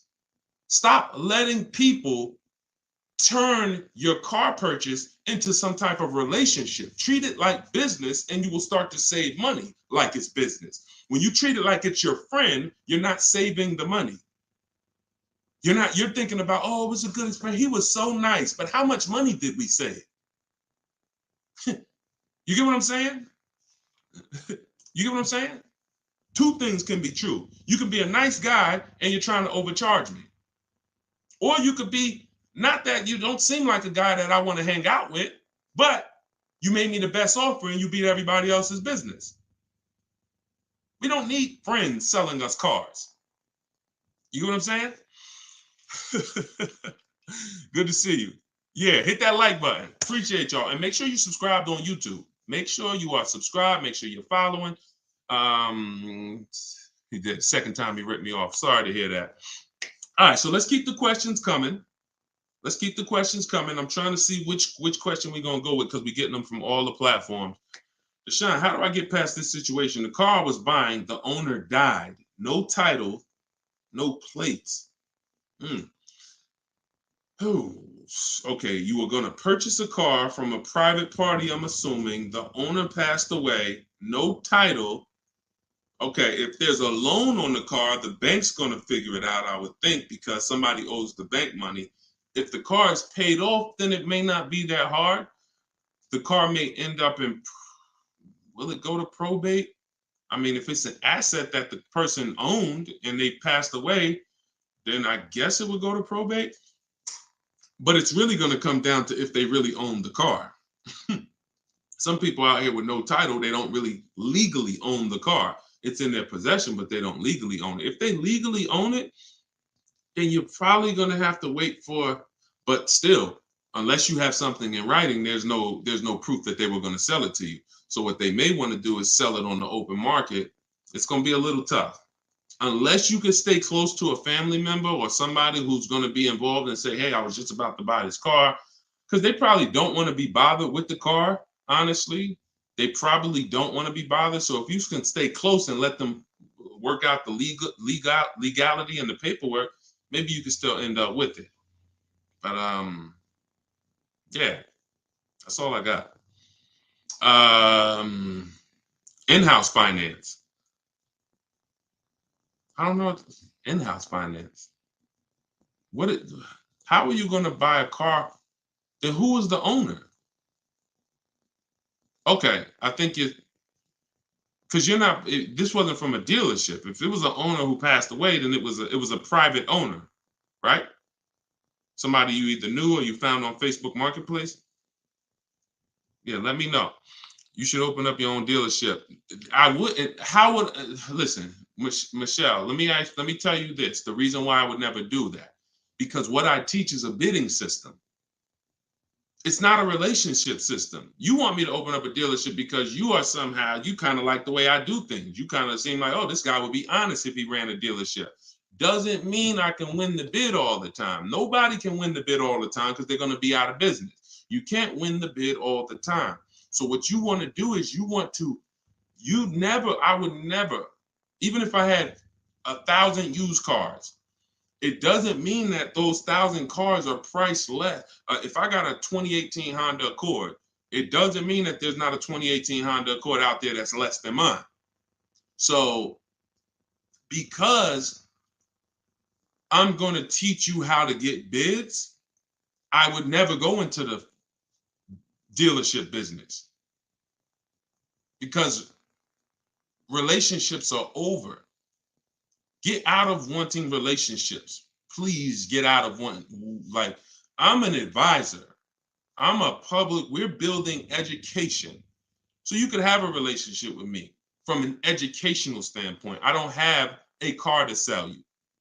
But the people who have a car to sell you, please, if your money depends on this, y'all, get out of wanting or needing a relationship and keep it business. You got friends, be friends with your friends, not your car salesperson, because again, you'll be good if he wins the bid over and over again. But the minute he loses, I've had people who say when they started using my stuff, the relationship with their car salesperson or their broker that they had changed because these people don't want you making them compete. They're like, hey, we friends. What do you mean? We're friends. But you're not shopping all these offers for me like I'm going to do, like Deshone's teaching me to do. You're not teaching me how to see the whole used car market, like one big marketplace, how to look at all these websites, all these used car marketplaces and pick my car and narrow it down and pick the best one and the best value and know what the price of the car was. You're not teaching me all of that. You're just saying, hey, I got it. Let me handle it. And that's the stuff that's costing you money. These people don't want to compete, but we make them compete. That's how we save. All of this is in my book, y'all, Car Shopping for People That Hate Car Shopping. It's a digital book. You can download it immediately. I'll tell you in a minute why it had to be a digital book. It could not be a print book. One of the biggest reasons is I can't update it quick. If all of y'all was buying a print book from me and you're like, Deshone, this is great. Now Vroom goes out of business in January. Now what the heck am I going to do? That's one of the things I got in the book is when we sell our car, we're selling our car. One of the people we get bids from is Vroom. Now Vroom's out of business. I got a million books in print. What am I going to do? What does that mean for you? That you just paid, you got your book, you're using it, you go to Vroom, it says we're no longer in business. So one of the reasons is I could update on the fly. Vroom went out of business. I went into the file, team updated it, book got updated. Everybody who had the book, when they opened the new file, there was no Vroom there. So that is what it's about. Get your copy in my TikTok bio. Get your copy in my Instagram bio, click the link, the website, or go to deshonsbook.com or scan the QR code and make sure it shows the 75% off price. As long as that timer hasn't expired, you still got time to get it at the 75% off. All right. I bought your book when it first came out. I'm upside down on 2022 Corolla by about 6K. Now, which book? Because I've written a couple books since 2021. My first book was 52 Car Buying Questions Smart People Don't Ask. This one is car shopping for people that hate car shopping. So if you have that book, if you have the new one, then you got it. It's updated. It's updated. Just go use it. Follow those 7 steps. Don't skip the steps. And the end result is guaranteed. Thousands of people have already saved money. Thousands gotten their best deal using the book. But I need to make sure which one you have. I like to get a Tesla. What should I do to get the new one? So the thing about Tesla, y'all, thank you. I appreciate it, Henry. The thing about Tesla, anybody interested in a Tesla? Type T. New one, a brand new one, not a used one. Anybody in the market for a brand new Tesla?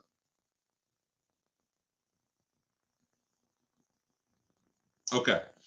So here's the part when it comes to Tesla. Tesla sets the price. So that part of the bidding system, what is the bid for?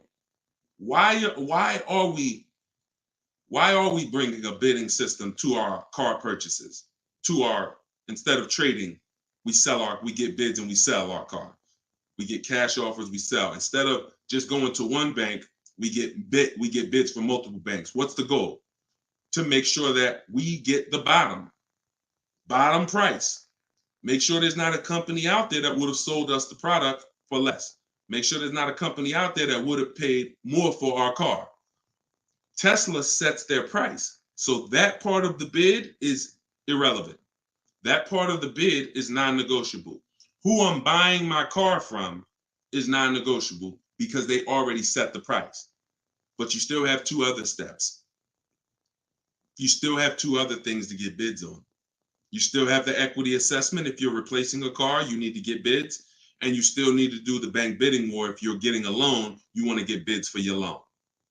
So 2 things still apply depending on your situation. If you're paying cash for a Tesla and you have no car to replace, then it's easy. You just go in, place your order, and then you get your car. If you're leasing a Tesla, now that's a whole different story. That's a whole different story because you need to be able to judge whether it's a good lease deal or not.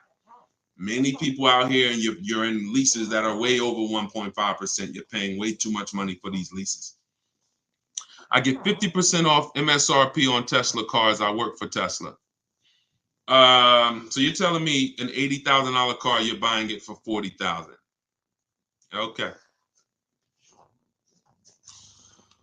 I'm on from Michigan, turning my lease in this week. Need advice? Well, follow the steps. If you missed the first part of the broadcast where we were talking to a young lady who has a lease that's expiring next year, and I broke down, you can see in my description that I have 7 steps that we go through to make sure we get all the money in our car deal. We save all the money we're supposed to save. And step 1 is to determine whether you're buying or leasing. Step 2 is your equity assessment. We went over that. And that's when we're going to, before you, because you're about to return that lease. It sounds like by the way you're talking, you already have it set up to return that lease. But if you haven't analyzed the equity in that lease to make sure that there is no equity that you can cash out, then you are losing. You are absolutely losing. So what I would tell you is rewind the broadcast. If you catch it on Facebook, if you catch it on Instagram, if you catch it on YouTube, rather, you should be able to rewind the broadcast and catch that equity assessment, or you could just download my book right now for 75% off, and you'll have it right there step by step. Because if you have returned a lease over the course of your life and you did not do an equity assessment, there's no telling how much you gave back. Maybe you didn't give, but I'm gonna tell y'all who really gave back money. Anybody who returned a lease in 2020, 2021, 2022. Those 3 years, where cars were worth $7,000 to $12,000 more resale value, if you just returned your lease, then that should be that the money you lost should be so painful you never skip a step in the process that I'm trying to teach you again. Because I'm telling you flat out, we had people putting $7,000, $10,000, $12,000 in their pocket. Some of you may have. If you cashed out during that 3-year run with high resale values, type a $, because I can tell you, me, myself, personally, I sold my lease for $8,900. At the end of it, I helped my mother sell her lease. At the end of it, she got $10,200 after she drove it for 3 years. And me personally, helped thousands of people, talked to hundreds on my pages who personally said, D, you helped me make $7,000. D, I sold 2 leases and I made $12,000. So if that's you, okay, we got a couple people who you've cashed out. So you cannot ever again drop off a lease at a dealership without assessing the equity. That's always the first thing you do. Forget about the car you want. Forget about the car you want. We'll get to that step later. Equity assessment first. I lost out big. Infinity got me. Yes, I'm sorry to tell you. You don't know how much it was. We can't guarantee you had equity. But over a 3-year period, almost every car had equity in it. Almost every car had equity in it at the end of the lease. Karita said, actually, in the next 2 weeks, I was going to buy, but since I travel with work, I decided to lease for the next 3 years. So, Karita, the only decision, listen, y'all, who wants to know beyond a shadow of a doubt every time whether they should buy or lease a car? The reasons that I hear are not good reasons. What do I mean by that? That's not a good reason to lease a car. Now, that doesn't mean you shouldn't lease. You said, since I travel for work, I decided to lease. Here's when you decide to lease. I'm not keeping the car 8 years. In my book, I talk about something I created called the 8-year rule. The 8-year rule says if you're not buying a car long and keeping it 8 years, then you should be leasing. But you need to get a great lease deal. That's not just that don't mean just walk into a dealership and say, yeah, lease me the car. No, it's not that simple. But the foundation of it is based on depreciation. The car you purchase, not lease, the car you purchase is going down in value like this, daily. If your car is going down in value, if you sell during this period, you lost. Now, after about 7 years, you're going to see that it cools off, which means your car outside is worth $9,000. A year later, it's worth $8,500. It's not losing that much value. A year later, it's worth $8,000. You're on the low scale of the depreciation curve. But that takes time to get to. Those first couple years, you're losing value like crazy. Now, if you buy used, you're not losing as much value, but you are still paying more than someone who got a great lease deal. And not only are you paying more than someone with a great lease deal, you're driving an old car, they're driving a brand new car. So no matter what the guideline is, I want you to ask yourself this question. And everybody, when I ask you this, I want you to type what your answer is. How many years are you keeping your next car? Your next car. See, this is step 1 in the book. I laid out the 7 steps for y'all. And when you use this, you're going to see, I see why Deshone had me do this. This is where the real money is. Step one, get the book, 75% off. Go to my TikTok bio, click the picture of me, click the picture of me on Instagram, click the website, and get your book for 75% off so that you can have this resource and this knowledge in your daggone holster for every single car you and your family need. 75% off. Or you can scan the QR code, go to deshonesbook.com. Okay, so if the answer what I just asked you and what you just answered is what I call the most important question. The most important question. And we're still, I can see some of the questions. We're still, some of you are getting it. Some of you are like, okay, yeah, that's simple. It's called the 8-year rule for a reason. Most important question is, how many years are you keeping your next car? If it's 8 or more, you purchase. If it's less than 8, you lease. Nothing else matters. Only exception is if you're doing Turo or if you're renting your car out from a business standpoint. Other than that, everyone else, that is the rule. It's called the 8-year rule, not the 8-year option.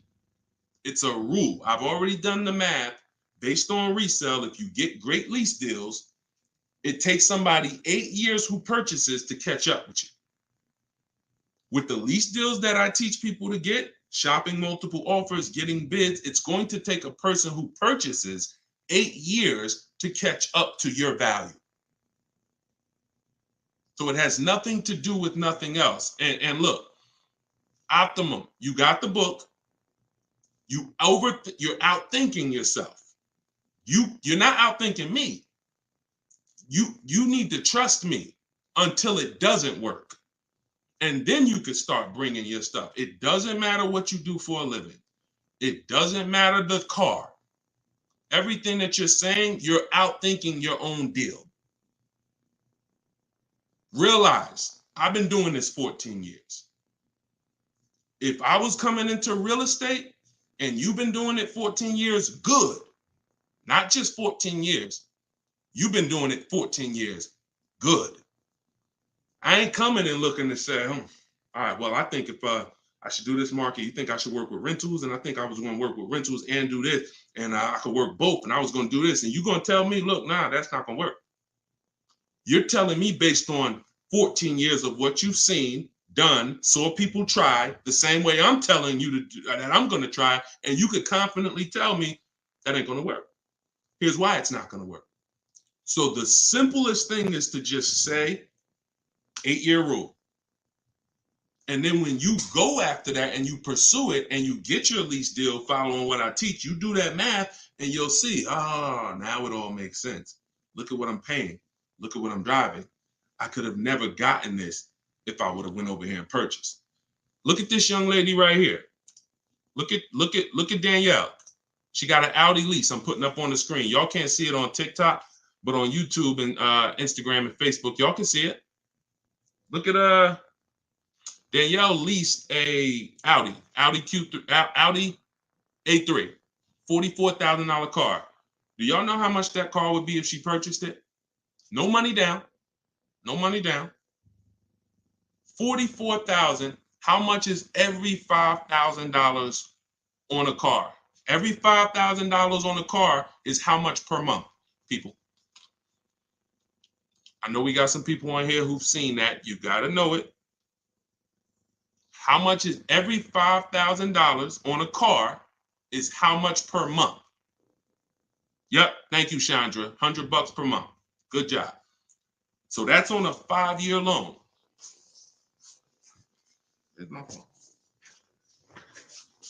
Why is my phone ringing? Okay. I'm like getting like a vibration on my seat, but I don't have my phone. Okay. So when you look at what Danielle's paying, based on the fact every $5,000 would be $100 a month, that car would be $900 a month. That's why you're getting stuck in high car payments. That is why you're getting stuck in high car payments. This same car that she I didn't tell you what she's paying yet. If you see it on the screen, you can see it because she posted it in our Facebook group. That same car would have cost her or you $900 per month to buy that Audi A3. She's paying $550. What's better, y'all? 900 or 550? What's better, y'all? 900 or 550? Do we even need to ask? So Danielle doesn't need any convincing that the lease was an incredible value. Now, let me give you a different scenario. Let's say she had purchased that car. Let's say she purchased it. Let's say she's a long-term person. She's going to keep that thing until the wheels fall off. 10 years, no problem. Pay your car payment, pay off the car, get to the point where the depreciation has slowed down, and then sell it whenever you want to. But you can't do that in 5 years. You can't do that. You can't put all that money into the car compared to someone who's leasing. You get what I'm saying? It's always a comparison. Always a comparison between purchasing and leasing, because someone who's leasing is out here who knows how to get great lease deals. I ain't talking about just walking in, signing a lease. If you don't, hold on, let me know if y'all can hear me. TikTok might have went out. Sometimes I get the audio goes out.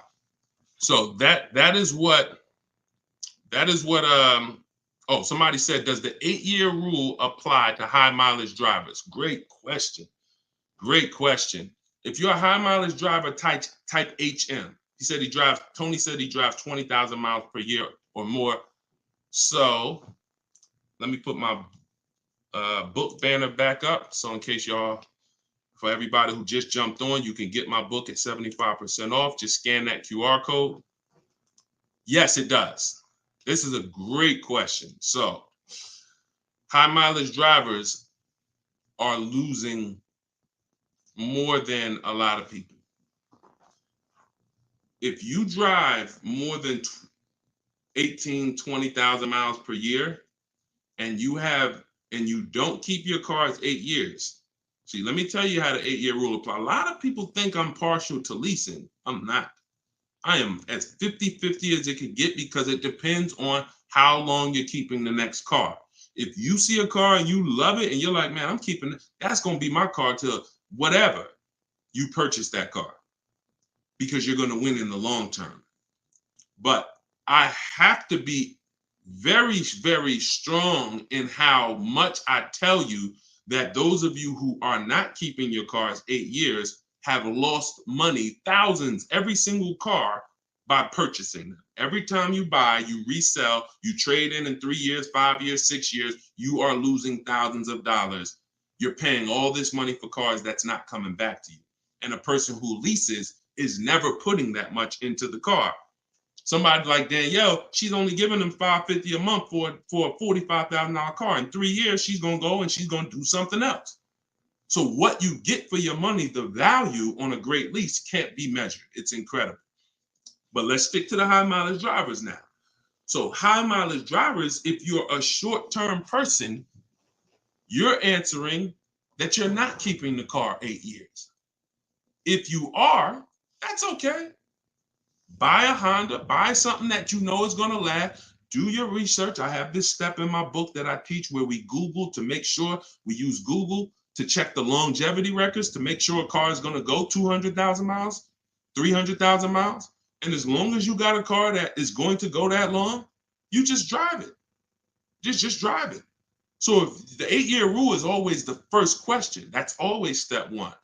It doesn't matter how much you drive. You could drive 40,000 miles a year. 8 years, that's 320,000 miles. Find you a car. If you use my strategies, I'll help you find a car that's going to have that type of life cycle. And then you just put the mileage on it and you just keep driving that thing. There are people out here who do that. But where it comes into play where you don't understand leasing and it's costing you thousands is if you're not keeping the car 8 years and you're doing that kind of mileage. I would see people come into the dealership all the time, especially when Uber first started. You would see people come in and they had 250,000 miles on like their Honda. Young, usually young, not always, but, and they're trying to do this business, trying to get, man, I'm like, they're trading in the car, but they still have 3 years left on their loan. And I'm like, man, you realize your car is like 250,000 miles, your car ain't really worth much. Even though it's not that old, the mileage has just killed the value. And they've gotten these long loans. Now, first person I saw with a high mileage lease is when I worked for Hyundai. I worked for Hyundai for 6 weeks.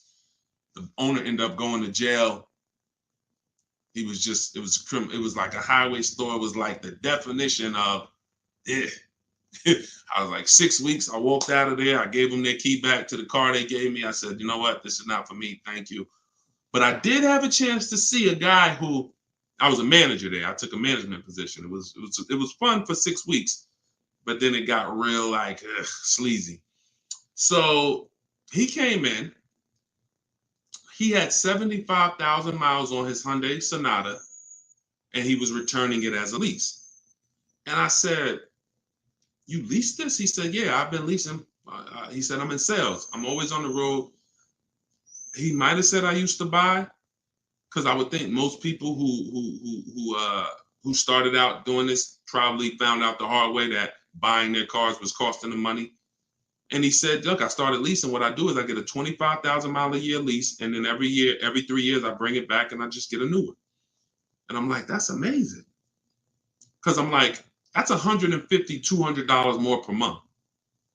It's not $600 more a month. It's not $1,000 more a month. To go from a standard 12,000 mile a year lease to 25 or 20 or 30, it doesn't cost more than you're losing when you buy. When you buy your car and you do your 20,000 miles a year, think about this. I'm still talking to you high mileage drivers, but this is not, I'm not just talking to high mileage, I'm talking about the 8-year rule. I'm talking about leasing versus buying. That's what I'm talking. We're talking about the foundation. So high mileage, somebody asked, does the 8-year rule apply to high mileage drivers? I'm answering that question. When you buy and you put 20,000 miles a year on your car is losing thousands of dollars in value, whether you drive it or not. If you don't drive your car and you go out a year later, it's worth thousands less, isn't it? Right? Agree? You don't drive your car, you park it outside, you go outside a year later, it's worth thousands less than it was worth, right? Put the average driver on there. You drive 12,000 miles a year. You go out, it's worth even less than the person who didn't drive it 1 mile. Now let's take the high mileage driver. You put 20,000 miles a year or 25,000. That car is becoming worthless year by year. You're just killing the value. So that extra $150, $200 you would pay on top of a phenomenal lease offer is going to be the best peace of mind you got. You ain't got to worry about resale. You ain't got to worry about what am I going to get when I go and trade this thing in, or when I try to sell it and replace it. Am I going to have negative equity, a ton of, and I know you high mileage. I know everybody on here because I've been in this situation for so many years and I've dealt with all the different, all of you tend to have the same questions. There's only about 20 different questions that all of you could have. That's why you benefit from listening to the broadcast, because somebody will ask the same question and you like, Dad, that's the same situation I'm in, right? Because there's not 200 different questions in the car purchase. There's about 20 different types of people, situations, and those are the questions. Those are the questions. So all we do is answer those same questions for different types of people. That's what's in my book, all there. But in my book, I have 2 strategies for short-term high mileage drivers. You could get my book by clicking the TikTok bio. As long as that timer didn't expire, you could get it for 75% off. Click my Instagram bio, Get your copy immediately. It's a digital book, Car Shopping for People That Hate Car Shopping. It breaks down my 7 steps, step by step. You can scan the QR code or go to deshonesbook.com. So 2 strategies for high mileage drivers. You can either do a high mileage lease, 1 car, or if short-term high mileage drivers, I want to preface that. Or you can do 2 cars, a strategy I call 2 cars, 1 payment. So with a high mileage lease, you typically think about the salesperson that I just said, right? He comes back, he has 75,000 miles on the car. That's not typically a car he's, going out to dinner with, it's my work car. It's my work car. Some of you, that's fine. And some of you are like, Deshone, I want a nice car. I want a car that I could actually have. Some people say, Deshone, I want my work car and then I want to get me a luxury car. But I don't want to put 25, 30,000 miles a year on a luxury car. So they use the 2 cars, 1 payment strategy. And what that is we buy our first car, or if you have a car already, you don't replace it, you pay that car off, and now that's going to become your mileage car. So let's just say you're putting 30,000 miles a year, 25,000 miles a year on a car. You now pay it off. It has 120,000 miles on it. Now what you do is you go lease your new car, and now you have a brand new car that is your nice car. Still got 1 car payment because the other car is paid off. Now what you're doing is you're putting 12,000 miles a year on your car you leased, or 15, whatever you want to structure it, 10. You can structure that mileage on that lease any way you want based on how much you're driving overall. And then the mileage car, you put the other 12,000, 15,000 a year on. So the mileage on the mileage car is going to slow down because you're splitting the mileage now. And then you don't need to get a high mileage lease because you're splitting the mileage between 2 cars. So you got your mileage car and you got your nice new lease. And what you do is you stick with that strategy until the mileage car dies. One day the mileage car is going to die. And once the mileage car dies, you go and you buy another car and you start the process over. You go buy another car and you pay that off in 4, 5, 6 years, and then you do the same thing. But this is how you can be a high mileage driver, 30,000 mile a year person, and not be killing cars, have a nice car, or a high mileage lease in a case where both of those strategies save you probably $8, $10, $12, $15,000 over what you're currently doing with this buying cars, trading it in. Every time you trade in the car, you got 20 grand of negative, you got 15 grand of negative equity. High mileage drivers, your negative equity positions are some of the worst we're ever going to see because you're depreciating your cars. And the only way that you avoid those penalties is to do something even more foolish, financially foolish, which is to give them a huge down payment. Because some of you will say, well, I put 15 grand down. I don't have no negative equity. But where's your 15? You know what I'm saying? Where's that 15 at though? You ain't getting that back. That money's gone. So you done threw more money at the car that ain't coming back to you. You know what I'm saying? Okay, I just leased a 2024 Chevy Silverado, MSRP 55K, 36-month term, 10K, nothing down, $400 a month. I think it was a good deal, under 1%. That's a steal. We call under 1% a steal. Hold on.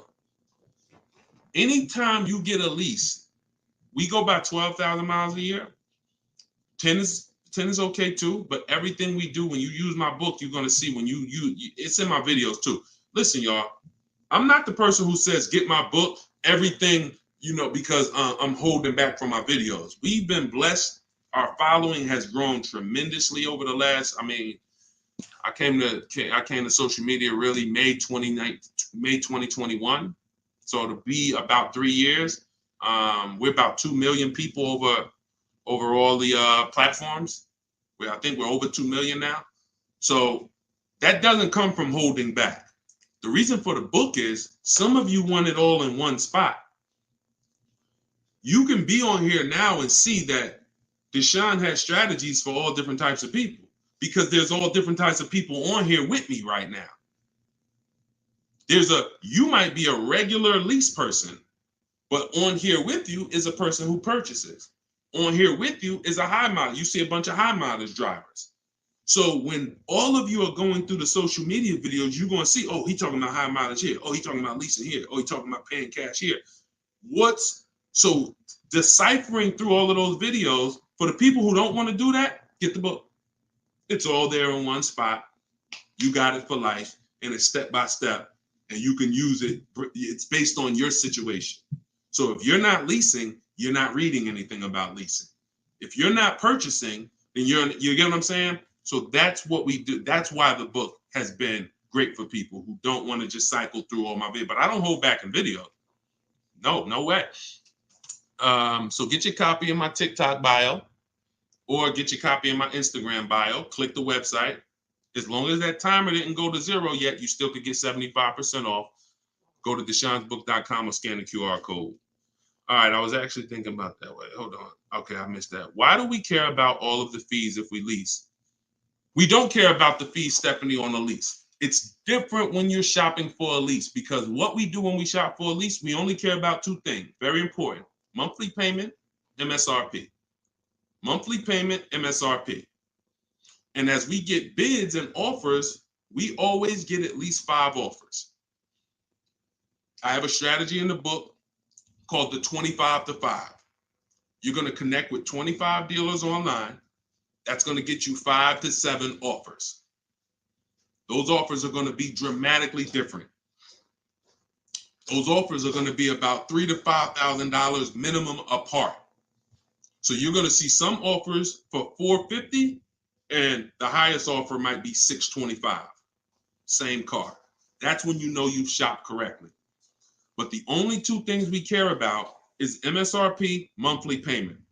So as we're getting our bids, we always ask the dealer, and I have this all in templates, all in emails. You copy and paste my templates, or you could do it your way. As long as you do it, you'll be fine. You can, you're always getting your quotes, 12,000 miles per year, first month's payment, total out of pocket. You don't want to use the words money down. Remember this. If you're not getting the book, remember this. If you got the book, you don't need to remember this because it's in the book. You don't want to use the words money down, because money down always implies plus, plus, plus, plus. Down payment plus tax plus fees. We want to use the term total out of pocket. Total out of pocket is hard to misconstrue.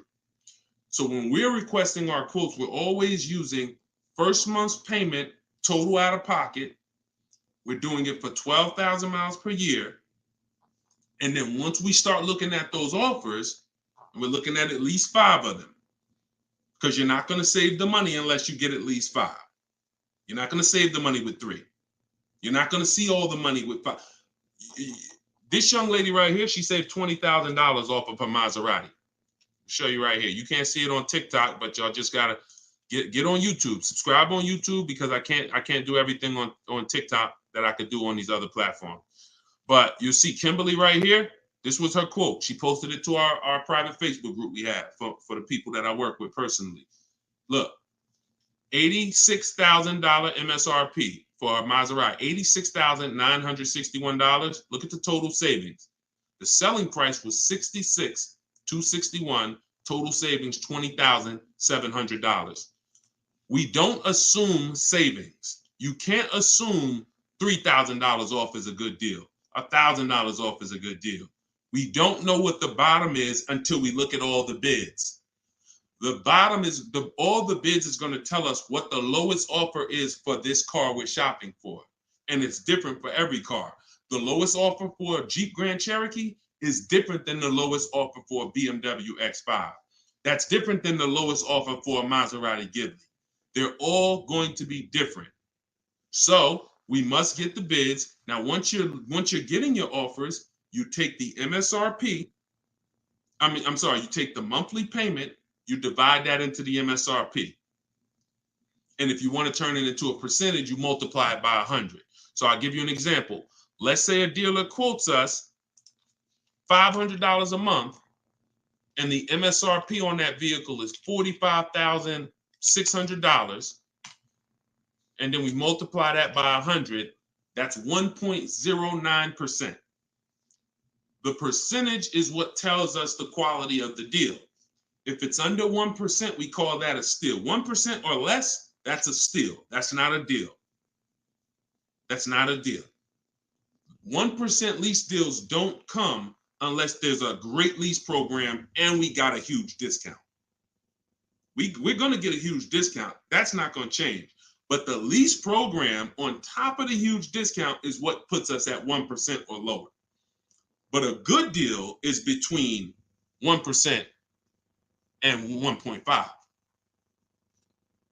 That's a good deal. 1% and 1.5. I just had to turn back on Do Not Disturb. So, do y'all see how we're much more intentional than you've been taught to be?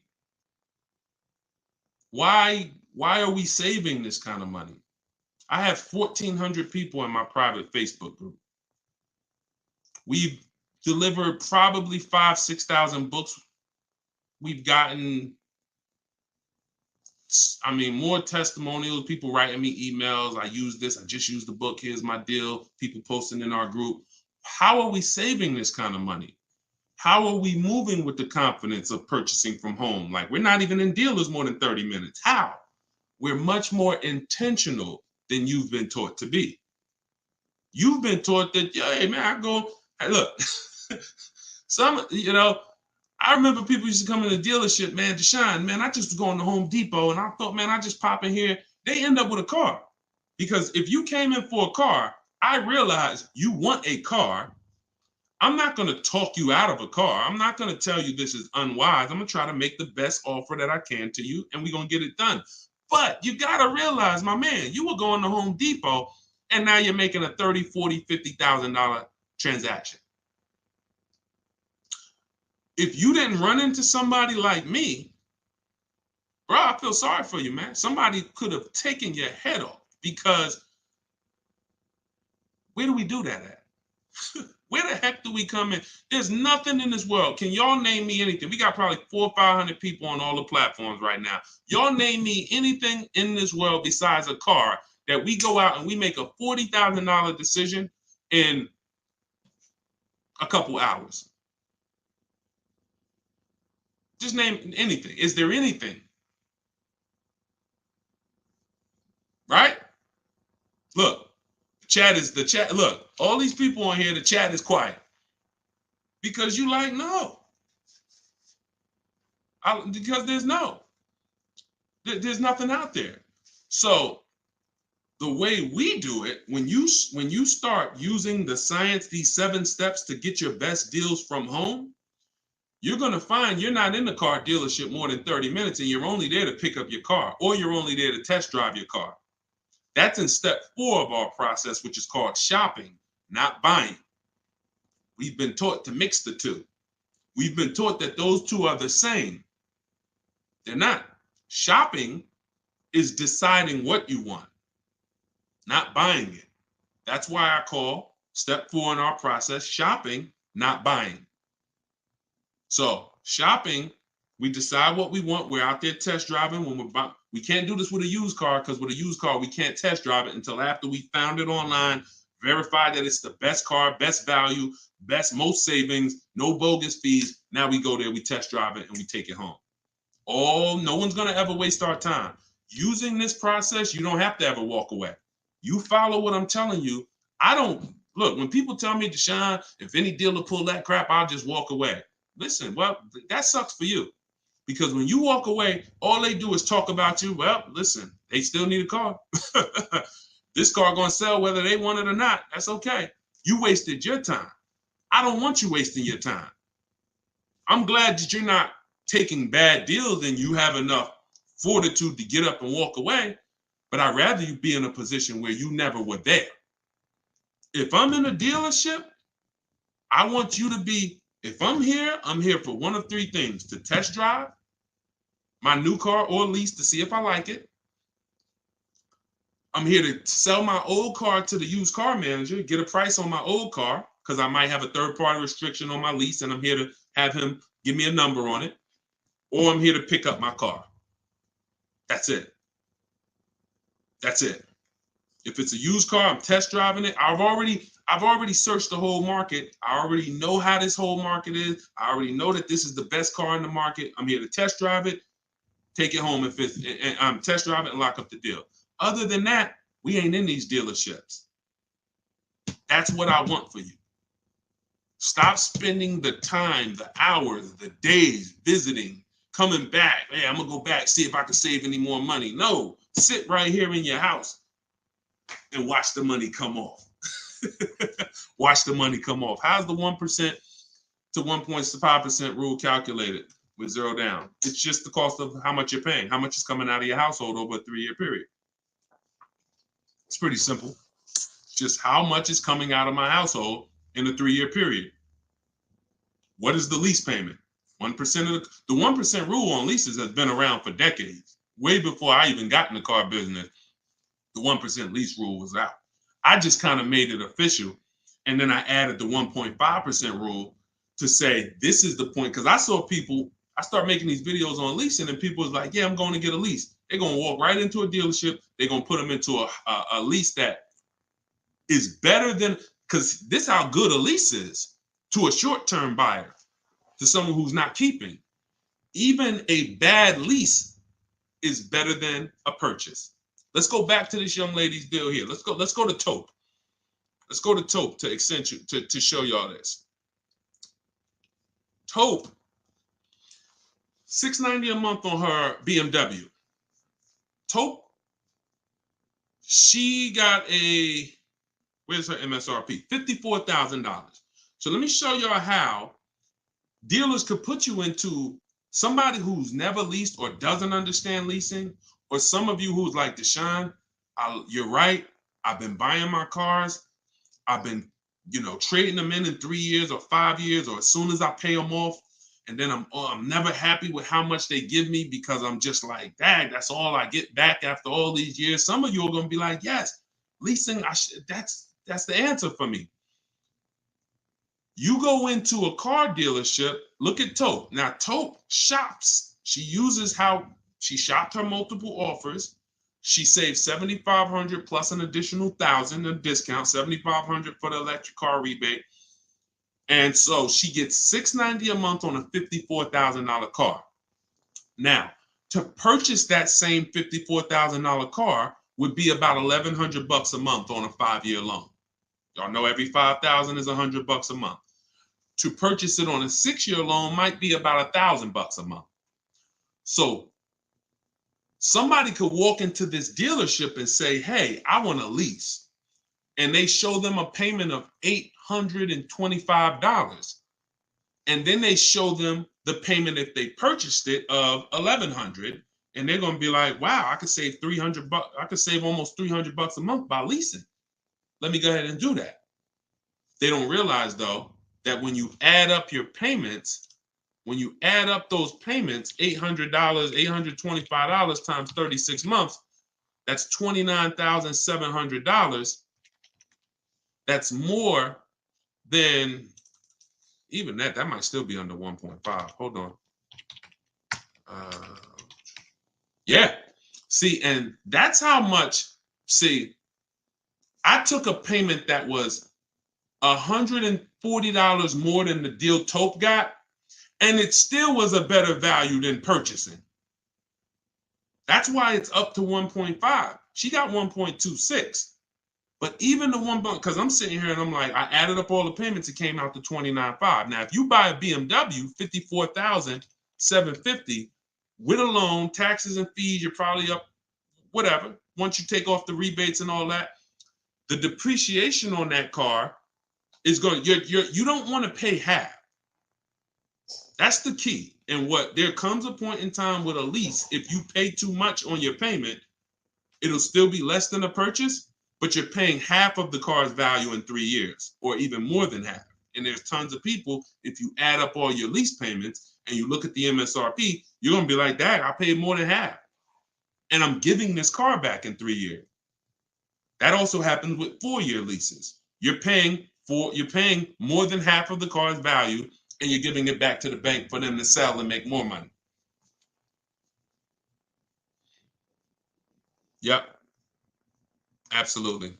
I don't want to waste my time either. Yeah, time is just as important as money to me. So this is hold on, let me take this banner off and put the book banner back on. So if you are like Deshone, this is great, like a system for car buying. We don't wing it. Obviously, like I said a couple minutes ago, you can watch my free videos, you can siphon through them, and you can find the ones that are for your particular case and map them together. Or you can get your book, Car Shopping for People That Hate Car Shopping, download it immediately. It's 75% off. Just click the TikTok bio, click the Instagram bio, click that website, download your book. All of this is laid out in a very step-by-step way for you so that you don't have to ask questions. I want all of you writing me saying, look at this deal I just got. You can go to deshonebook.com or scan the QR code. I'm not interested in you getting a car. That's only half of it. If you notice, and I want you to pay attention as y'all get smarter, those of you who are taking the action and saying, Deshone, I'm going to use this. I'm done winging it. It's too much money out here to be winging it. And I'm done spending hours in dealerships. Those of you who are committed to financial success and financial literacy, pay attention when your friends get cars. Pay attention when people you see on Facebook get cars, on social media get cars.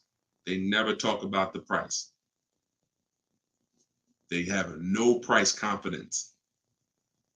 It's sad. They have no price confidence. And if I know there's people who are like, Deshone, I will never send you my car deal because I'm too embarrassed. You know I'm going to rip it because I just have to do that. If I rip it once, then I'll say, and I can tell you, listen, you didn't know, you can never do this again. That's automatic correction for a lot of people. Man, all right, yeah, I lost about 3,000, but nah, let me get back on my game. Next time, I'm gonna make sure I win. I want you all writing me, emailing me, DMing me. Yo, Deshone, check out this car deal. Yo, check out what I just got this used car for. Yo, check out what I just got this lease for. Yo, check out how much the dealer just saved. Yo, check out how much I just sold my old lease for and got my equity.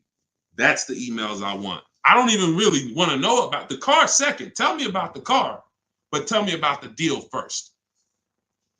Tell me about the deal first.